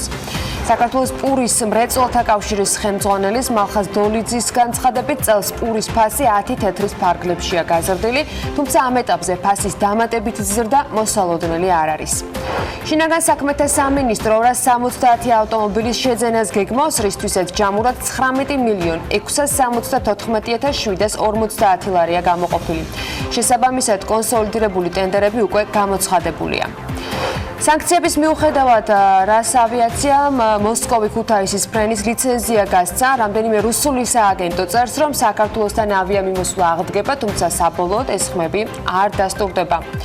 ევროკავშირმა და ბრიტანეთმა ბრექსიტის შეთანხმებას მიაღწიეს. ამის შესახებ ევროსაბჭოს პრეზიდენტმა ჟან-კლოდ იუნკერმა განაცხადა, ინფორმაცია დიდი ბრიტანეთის პრემიერ-მინისტრმა ბორის ჯონსონმაც დაადასტურა. საქართველოში დიდი სამზადისია 22-23 ოქტომბერს თბილისის საქართველოს მთავრობის ორგანიზებით რიგით მესამე აბრეშუმის გზის ფორუმს უმასპინძლებს. ფორუმი აზიისა და ევროპას შორის პოლიტიკური, ეკონომიკური და კულტურული კავშირების გაძლიერების მნიშვნელოვანი შესაძლებლობა იქნება და ის მიზნად სადისკუსიო პლატფორმის შექმნას ისახავს, სადაც აბრეშუმის გზის ინიციატივის ფარგლებში საერთაშორისო ორგანიზაციების და კერძო სექტორის წარმომადგენლები განიხილავენ ერთმანეთთან თანამშრომლობის გაღრმავების პერსპექტივებს. წელს აბრეშუმის გზის ფორუმის ფორუმის 60-მდე სხვადასხვა ქვეყნის 2000-მდე მონაწილეს უმასპინძლებს, რომელთაც საშუალება ექნებათ განიხილონ ისეთ საკითხები, როგორიცაა გლობალური ეკონომიკის გამოწვევები, ხელოვნური ინტელექტის მზარდი როლი, ტრანსპორტი, ვაჭრობა, ენერგეტიკა, საინვესტიციო შესაძლებლობები თუ სხვა.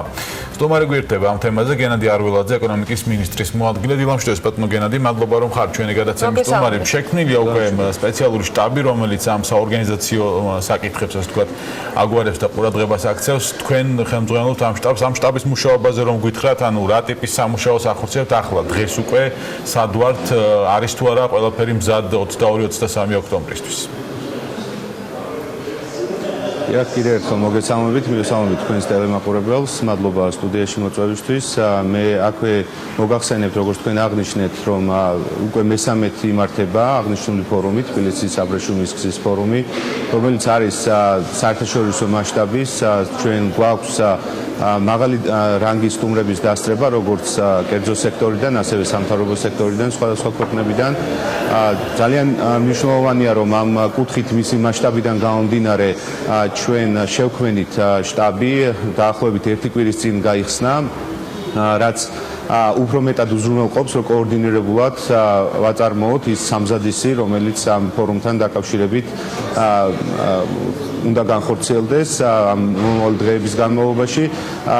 თქვენ ალბათ ნახავდით ქუჩებში, რომ უკვე დაბრენდვა აღნიშნული ფორუმის დაწყებული არის, ქუჩებში გამოფენილია შესაბამისი ანონსი, თუ როდის გაიმართება.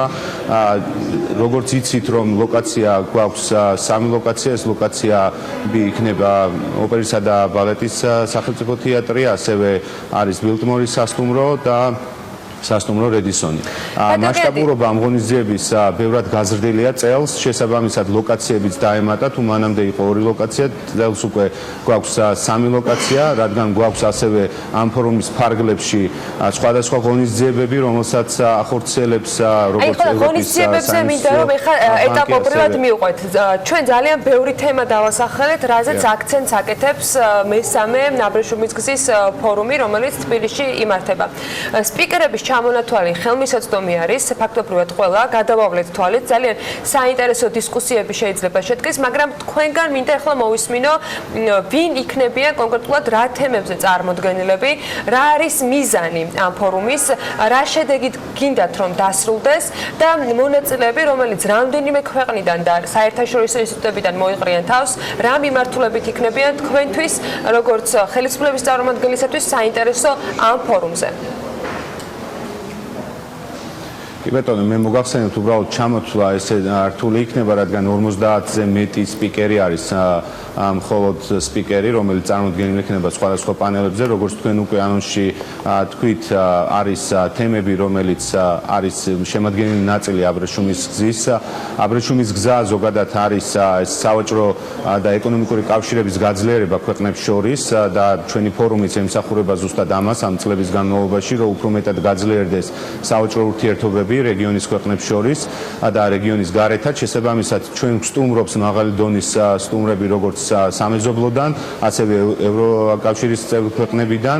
მნიშვნელოვანია, რომ წელს ყავს სამეზობლოდან ვიცე-პრემიერების დონეზე სტუმრები, ასევე წარმოდგენილი არიან ვაჭრობის, ენერგეტიკის და ეკონომიკის მინისტრები და აქვე მინდა აღვნიშნო, რომ კერძო სექტორიდან წელს უპრეცედენტოდ მაღალი დონის დასწრება გვაქვს, როგორც რაოდენობრივად 400-ზე მეტი კერძო სექტორი არის საერთაშორისო კომპანიები სტუმრობენ საქართველოს, ასევე მნიშვნელოვანია, რომ ისინი წარმოდგენილი არიან უმაღლეს დონეზე. აქვე მინდა ყურადღება გამომახვილო, რომ 22-ში არის პოლიტიკური დიალოგი, რომელიც სხვადასხვა პანელებზე, როგორც მე თემატურ პანელებზე უკვე ჩამოთვალე, ეს არის ვაჭრობა, ტრანსპორტი, აქვე არის ენერგეტიკის მიმართულება, ხელოვნური ინტელექტი. ეს ის ძირითადი თემატიკა არის, რომლის ირგვლივაც მოხდება, გაიმართება პოლიტიკური დიალოგი. აქვე მნიშვნელოვანია, რომ 23 ოქტომბერს უკვე ჩვენ გვექნება საინვესტიციო ფორუმი, საინვესტიციო ფორუმის ფარგლებში ჩვენ გვეყოლებიან სხვადასხვა კომპანიის ხელმძღვანელების დონეზე წარმოდგენილი პანელებზე, რომლებიც უშუალოდ გააცნობენ საქართველოში მათ გამოცდილებას იმ კომპანიებს, რომლებიც მათ შორის პირველად სტუმრობენ საქართველოს. ბატონო გენადი, ანა მეკითხავთ მიზნებთან დაკავშირებით ამ ფორუმის საქართველოში ბიზნესის კეთება. წლევანდელი ფორუმის მიზნებზეც ასე ვთქვათ, რომ ვთქვათ და გამოცდილება, რომელიც რომელიც ამ პერიოდს ორი ფორუმი უკვე გაიმართა, როგორც არაერთხელ აღნიშნეთ, რა კონკრეტული შედეგები იყო დღეს თქვენ რა პორტფელი უნდა დაახვეწოთ? ეხლა როცა კითხეთ, ან თქვენ რას ახვედრებთ კონკრეტულად? რა არის თქვენთვის პრიორიტეტი, რომ იმ პოტენციურ ინვესტორებს და იმ თქვათ ქვეყნების წარმომადგენლებს, რომლებიც საქართველოში, როგორც თქვენ აღნიშნეთ, რეგიონიდან განსაკუთრებით ვიცე-პრემიერების დონეზე იქნებიან წარმოდგენილი, რას ახვედრებთ, რა გინდათ რომ შესრულდეს? ანუ მიზანი რა გინდათ რომ იყოს მიღწეული ამ ფორუმიდან? პირველ რიგში ფორუმი ატარებს ცნობიერების ამაღლებისთვის, ქვეყნის ცნობიერების ამაღლებისთვის მნიშვნელოვან ნაწილს, სადაც ხდება საქართველოს რეფორმების შესახებ ცნობიერების ამაღლება, იმ ბიზნეს გარემოს შესახებ, რომელსაც საქართველო თავაზობს და ასევე ის პლატფორმა, რომელიც საქართველოს ქმნის რეგიონში, როგორც დამაკავშირებელს აზიასა და ევროპას შორის, რომ მათ გამოიყენონ საქართველო მათი წარმოებებისთვის, გადმოიტანონ აქ წარმოებები და უზრუნველყონ წვდომა იმ ბაზრებზე, რომელთანაც საქართველოს აქვს თავისუფალი ვაჭრობის შეთანხმებები გაფორმებული. ფაქტიურად საქართველოს რეგიონში პოზიციონირებს როგორც ერთადერთი ქვეყანა, რომელსაც ერთდროულად აქვს თავისუფალი ვაჭრობის შეთანხმება და ბაზარზე წვდომა როგორც ევროკავშირის წევრ-ქვეყნებთან, ასევე ჩინეთის უმსხვილეს ბაზარზე, რაც უნიკალური შესაძლებლობაა თუ გადავხედავთ ჩვენ რეგიონის სხვა ქვეყნებთან შედარებით, რომელიც აძლევს ნამდვილად საშუალებას იმ ინფრასტრუქტურით, რომელსაც ასევე ჩვენ ვანვითარებთ, რომ უფრო მარტივად მოხდეს ტრანსპორტის გადაადგილება საქართველოს გავლით, ანუ ტრანზიტულად იქნეს საქართველოს გამოყენებული.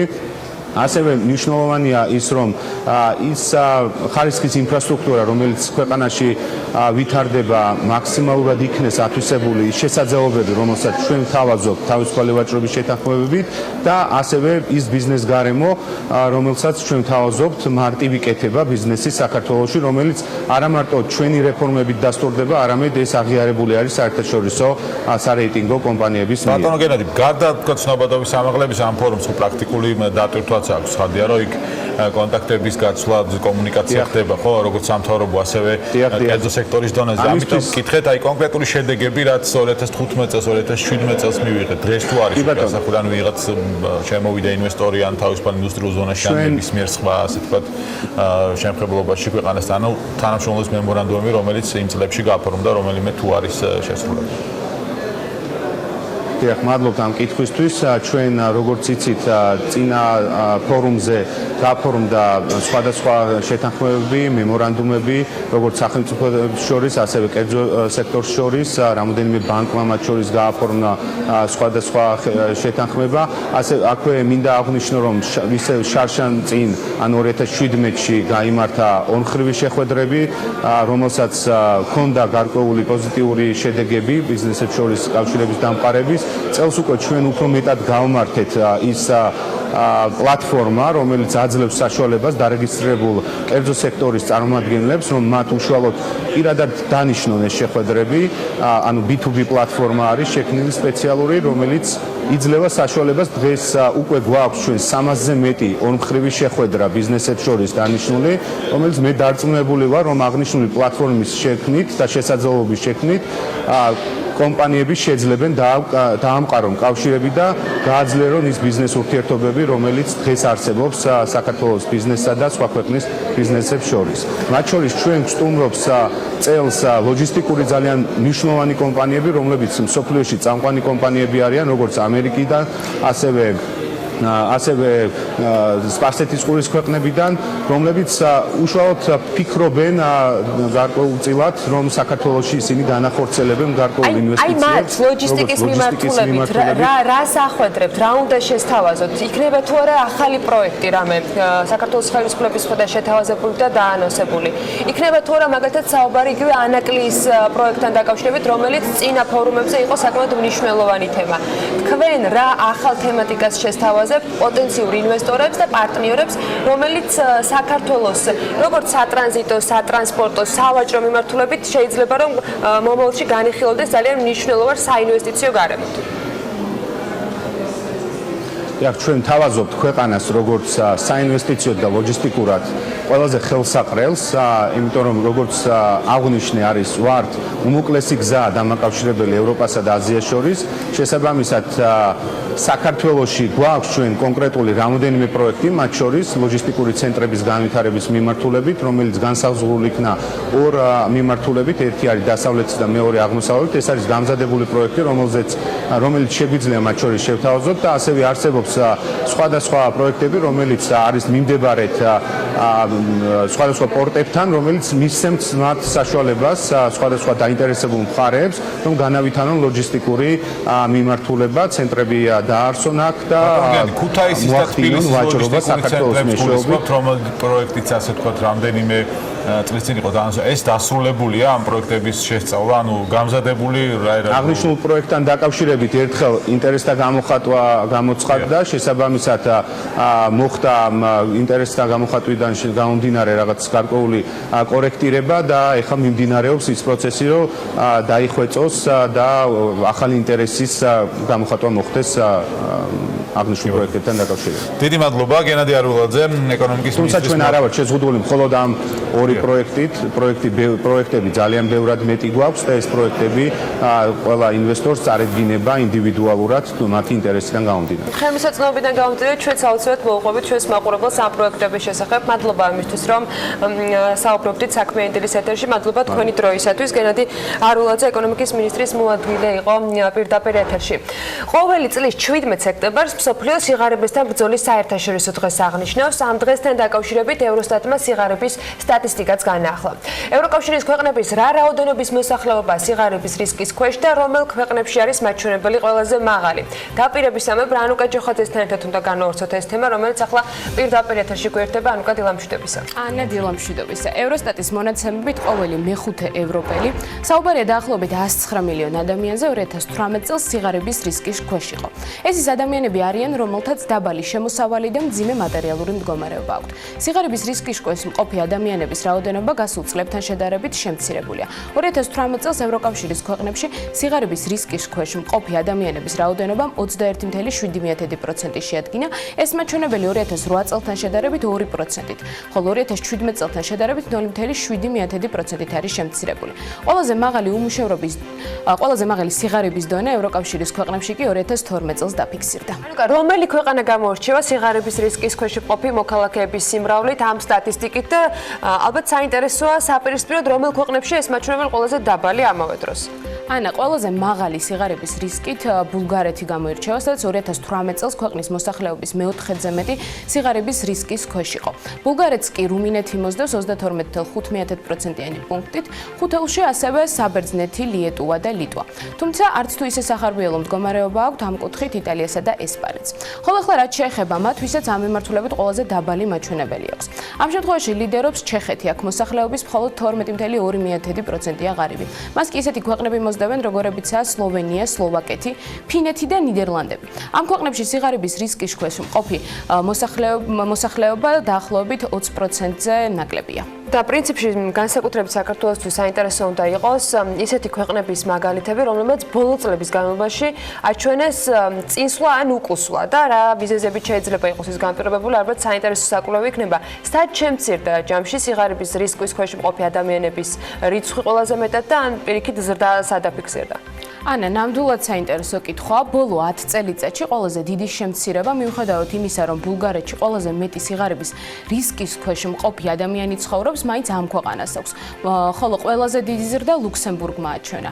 ბულგარეთში სიღარიბის რისკის ქვეშ მყოფი მოსახლეობის რაოდენობა 44.8%-დან 32.8%-მდე შემცირდა, ხოლო ლუქსემბურგში 10 წლის განმავლობაში ეს მაჩვენებელი 15.5%-დან 21.9%-მდე გაიზარდა. საინტერესოა ისიც, რომ ევროკავშირში ყოველი მე-17 მცხოვრები მძიმე მატერიალურ მდგომარეობაშია. ამ კატეგორიაში მოხვედრილი ადამიანები ვერ ახერხებენ გადაიხადონ ბინის ქირა, კომუნალური გადასახადები ან წავიდნენ დასასვენებლად. და ბოლოს, გავიხსენოთ საქართველოს 2018 წლის სტატისტიკაც.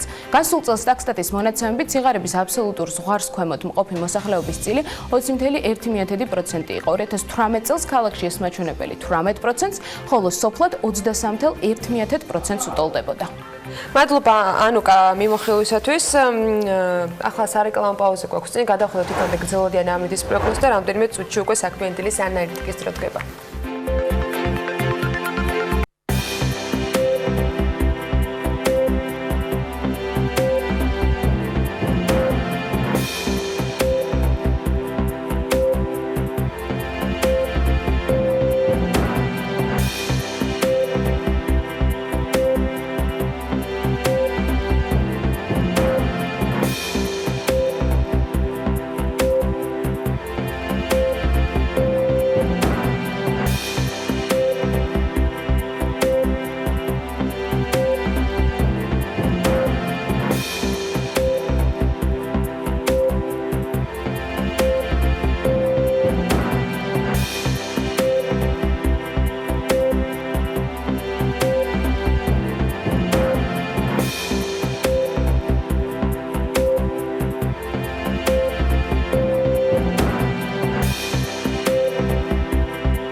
რთული მისახვედრე არ უნდა იყოს, რა შეიძლება ყოფილიყო საქმიანი დილის ანალიტიკაში მთავარი თემა. ანაკლის თემაზე ბევრი ვისაუბრეთ და კიდევ ბევრი ძალიან საინტერესო მიმართულება არსებობს, რომელსაც ელე კვანჭელაშვილი უკვე საქმიანი დილის ანალიტიკაში ისაუბრებს და ის შემოგვიერთდა სტუდიაში დილამშვიდობის.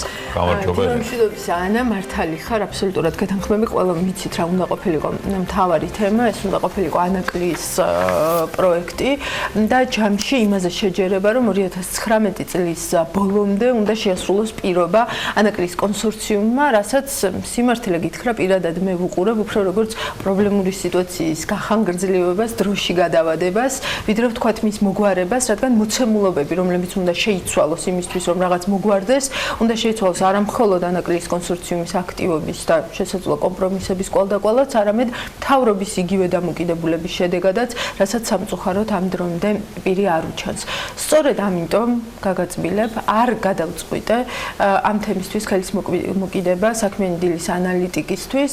რაც შეეხება ანალიტიკას, იქ ვფიქრობ, რომ მაყურებელს შევთავაზო ერთგვარი თაიმლაინი, რაც გვაქვს ამ დრომდე. ასეთი ანალიზი ამ ეთერშიც არაერთხელ გაგვიკეთებია და რადგან მთავარ კითხვებზე პასუხები ჯერ კიდევ არ გვაქვს, სიმართლე გითხრა, მგონია რომ ერთი და იგივეს ვიმეორებთ, უბრალოდ დრო გვეცვლება და რიგ შემთხვევებში ეთერიც მართლა ასეთი შთაბეჭდილება მრჩება. დღევანდელ თემას რაც შეეხება, შედარებით ახალ ინფორმაციაზე მინდა ვისაუბროთ საქმიანი დილის ანალიტიკაში, რომელიც საერთაშორისო სავალუტო ფონდმა შემოგთავაზა. ფონდმა წევრი ქვეყნების ეკონომიკური მაჩვენებლები განაახლა და ამ განახლების შემდეგ საქართველოს 2019 წლის ეკონომიკური ზრდის პროგნოზი 4.6%-ია. ეკონომიკური ზრდის ამ ტემპით საქართველოს მსოფლიოში 44 ადგილს იკავებს. საინტერესოა ის ფაქტი, რომ თუ საქართველოს მთავრობის და საერთაშორისო სავალუტო ფონდის პროგნოზებს ერთმანეთს შევადარებთ, როგორც 2019 ისე 2020 წლისთვის, დავინახავთ, რომ ფონდი მთავრობაზე უფრო ოპტიმისტურად მიმდინარე წელს უყურებს. თუ ფონდის პროგნოზით წელს საქართველოს ეკონომიკა 4.6%-ით გაიზრდება, საქართველოს მთავრობა ვარაუდობს, რომ ზრდა ოდნავ უფრო დაბალი იქნება 4.5% და პირიქით, თუ მთავრობის პროგნოზი მომავალი წლისთვის არის 5%, საერთაშორისო სავალუტო ფონდი ვარაუდობს, რომ ზრდა ოდნავ უფრო დაბალი იქნება 4.8%. როგორც ყოველთვის, ზრდის ამ მაჩვენებლებს მოჰყვება ხოლმე შეფასებები, მაღალია თუ დაბალია ეს ზრდა და ეს იქცევა ხოლმე მთავარ აქცენტად. სინამდვილეში მე თუ მკითხავთ, რბილად რომ ვთქვა, ძალიან არასწორია საკითხის ასე დაყენება, არ მგონია რომ საერთოდ გვაქვს იმის ფუფუნება, რომ თუნდაც ამ პროგნოზებიდან ყველაზე მაღალი ზრდის მაჩვენებელი 5% საკმარისად მივიჩნიოთ. ახლა ახსნათ რატო. თუ 2019-2020 წლებში 5%-იანი ზრდა გვექნება საშუალოდ, მაშინ 2020 წლის ბოლოსთვის ერთ სულზე შემოსავალი ნომინალში იქნება 12.141 ლარი. ახლა მივაკითხოთ ყველასგან დავიწყებულ სტრატეგიული განვითარების დოკუმენტს, რომელიც წინა კვირას ისევ საქმიანი დილის ანალიტიკაში გავაცოცხლეთ და შევხედოთ, რა იყო ქართული ოცნების სამიზნე მაჩვენებელი ამ მიმართულებით. გრაფიკაზე ნათლად ხედავთ, რომ მთლიანი შიდა პროდუქტი ერთ სულზე ლარი ნომინალური საპროგნოზო მაჩვენებელი არის 13,000 ლარი. თანაც იგივე გრაფიკას რომ შევხედავთ და ინფლაციის 3%-იან მაჩვენებელს ამოვიკითხავთ, კიდევ უფრო დაშორებული მოგვეჩვენება ერთ სულზე შემოსავლის მაჩვენებელი იმისგან, რაც ქართულ ოცნებას ჰქონდა ჩაფიქრებულ პროგნოზირებული. ეს არის სრულიად კონკრეტული და ძალიან თვალსაჩინო ერთი არგუმენტი, თუ რატომ ვერ პასუხობს 5%-იანი ეკონომიკური ზრდა ინკლუზიური ეკონომიკის იმ გამოწვევებს, რაზეც აქცენტს თავად მთავრობა აკეთებდა მთელი ამ წლების განმავლობაში, რასაც პრაქტიკულად შეწირა დღევანდელი გადმოსახედიდან ყველაზე მეტად მემარჯვენე ხედვის მქონე პრემიერ-მინისტრი გიორგი კვირიკაშვილი და რაზეც წესით მთავრობას მთელი 7 წლის განმავლობაში უნდა ეზრუნა, რადგან ეს დათქმაც თავის დროზე სტრატეგიულ დოკუმენტში დიდი სამით სწორედ ქართულმა ოცნებამ ჩაწერა. კიდევ ერთი არგუმენტი. ძალიან უხეშად რომ ვთქვათ, ემპირიული არითმეტიკული დამოკიდებულება არსებობს, რომ ყოველი 1 მილიარდი ამერიკული დოლარის მოცულობის უცხოური ინვესტიცია უდრის 4-5%-იან ეკონომიკურ ზრდას. ეს თავის დროზე Forbes Georgia's ლადო გურგენიძემ უთხრა, თუმცა მარტივი დაგუგუვითაც შეგიძლიათ დარწმუნდეთ, რომ ეს მიმართება ძალიან ბევრ, მათ შორის ლიტერატურაშიც არის დეტალურად აღწერილი. ჩვენ რა სურათი გვაქვს? ყველა ის პოტენციური მსხვილი პროექტი, რომელსაც მართლაც აქვს რეალური შანსი ქვეყანაში შემოიტანოს ამ მოცულობის ინვესტიცია, იქნება ეს ჰიდროენერგეტიკის მიმართულებით თუ იგივე ანაკლიის სპორტი და მის უკან არსებული მთელი ქალაქი, ან გაჩერებულია, ან დიდი წინააღმდეგობა ხდება, ან უბრალოდ სრულ გაურკვევლობაშია, რაც ინვესტიციების მოზიდვისთვის ყველაზე დიდი მტერია გაურკვევლობა. ახლა კითხვა, აბა სტანდარტ & პურსმა რომ სუვერენული რეიტინგი გაგვიზარდა, ნამდვილად გაგვიზარდა და ეს ძალიან კარგია, მაგრამ გაზრდილ რეიტინგს გამოყენებაც უნდა.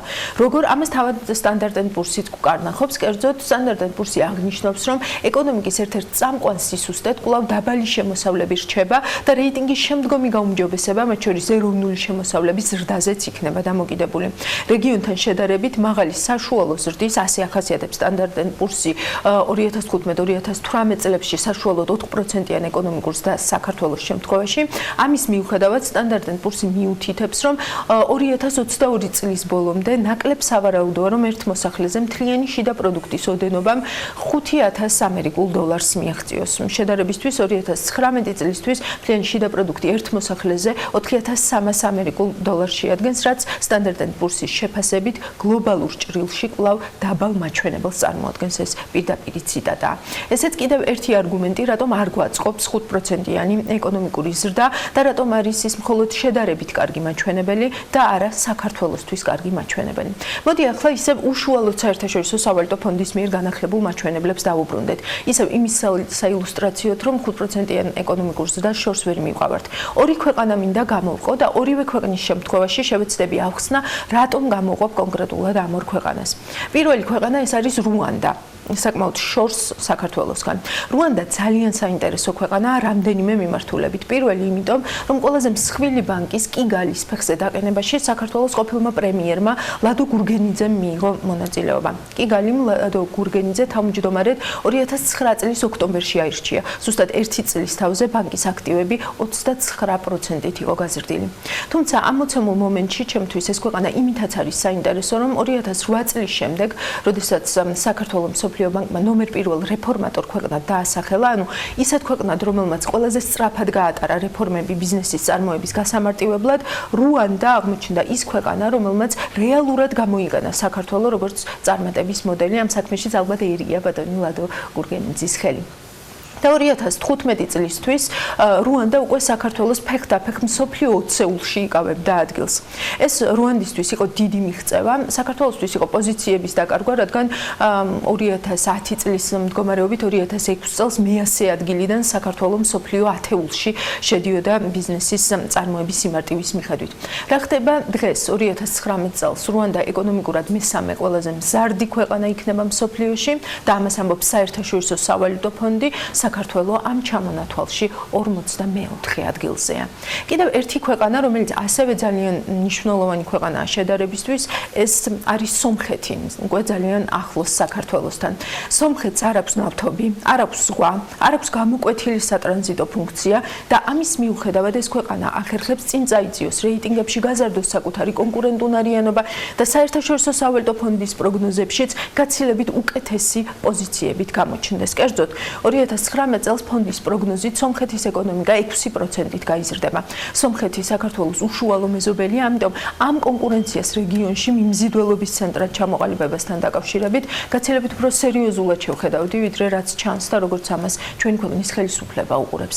ამის მარტივი და ყველაზე ახალი მაგალითი არის რაინეარი, რომელიც სომხეთის ბაზრითაც დაინტერესდა. საერთაშორისო სავალუტო ფონდის მიერ განახლებული მონაცემები აჩვენებს, რომ 2019 წელს მსოფლიო ეკონომიკა 3%-ით, განვითარებული ქვეყნების ეკონომიკა 1.7%-ით, ხოლო განვითარებადი ქვეყნების ეკონომიკა 3.9%-ით გაიზრდება. კარგია, რომ საშუალო ზრდაზე მაღალი ზრდა გვაქვს, ორი აზრი აქ არ არსებობს, მაგრამ სანამ ამ აზრით ტკბობას მივეცემით, შეგვიძლია სულ ცოტათი უკან გადავახვიოთ ეს ჩართვაც. მადლობა ანა ბექა საქმიანი დილის ანალიტიკისთვის, როგორც ყოველთვის. აი ესე დავიწყოთ რეგიონით, გადავიდეთ თვალსაჩინოზე, ძალიან საინტერესო თემებით შევაჯამეთ დღევანდელი საქმიანი დილა და პრინციპში მთელი საქმიანი კვირა. მადლობა ელენე, საინტერესო ანალიტიკის ეთერები გელოდებათ. დარწმუნებული ვარ, რომ ძალიან ბევრ საინტერესო სტუმარს და თემას გაშლის დღევანდელ ეთერებში. ელენე, ჩვენ გემშვიდობებით ორ შაბათამდე ბედნიერ უქმეებს გისურვებთ და რა თქმა უნდა, საინტერესო ამბებს, რომელსაც მუდმივად განახლებად ვებგვერდზე BM-ზე მუდმივად შეძლებთ რომ წაიკითხოთ. ბედნიერი უქმეები.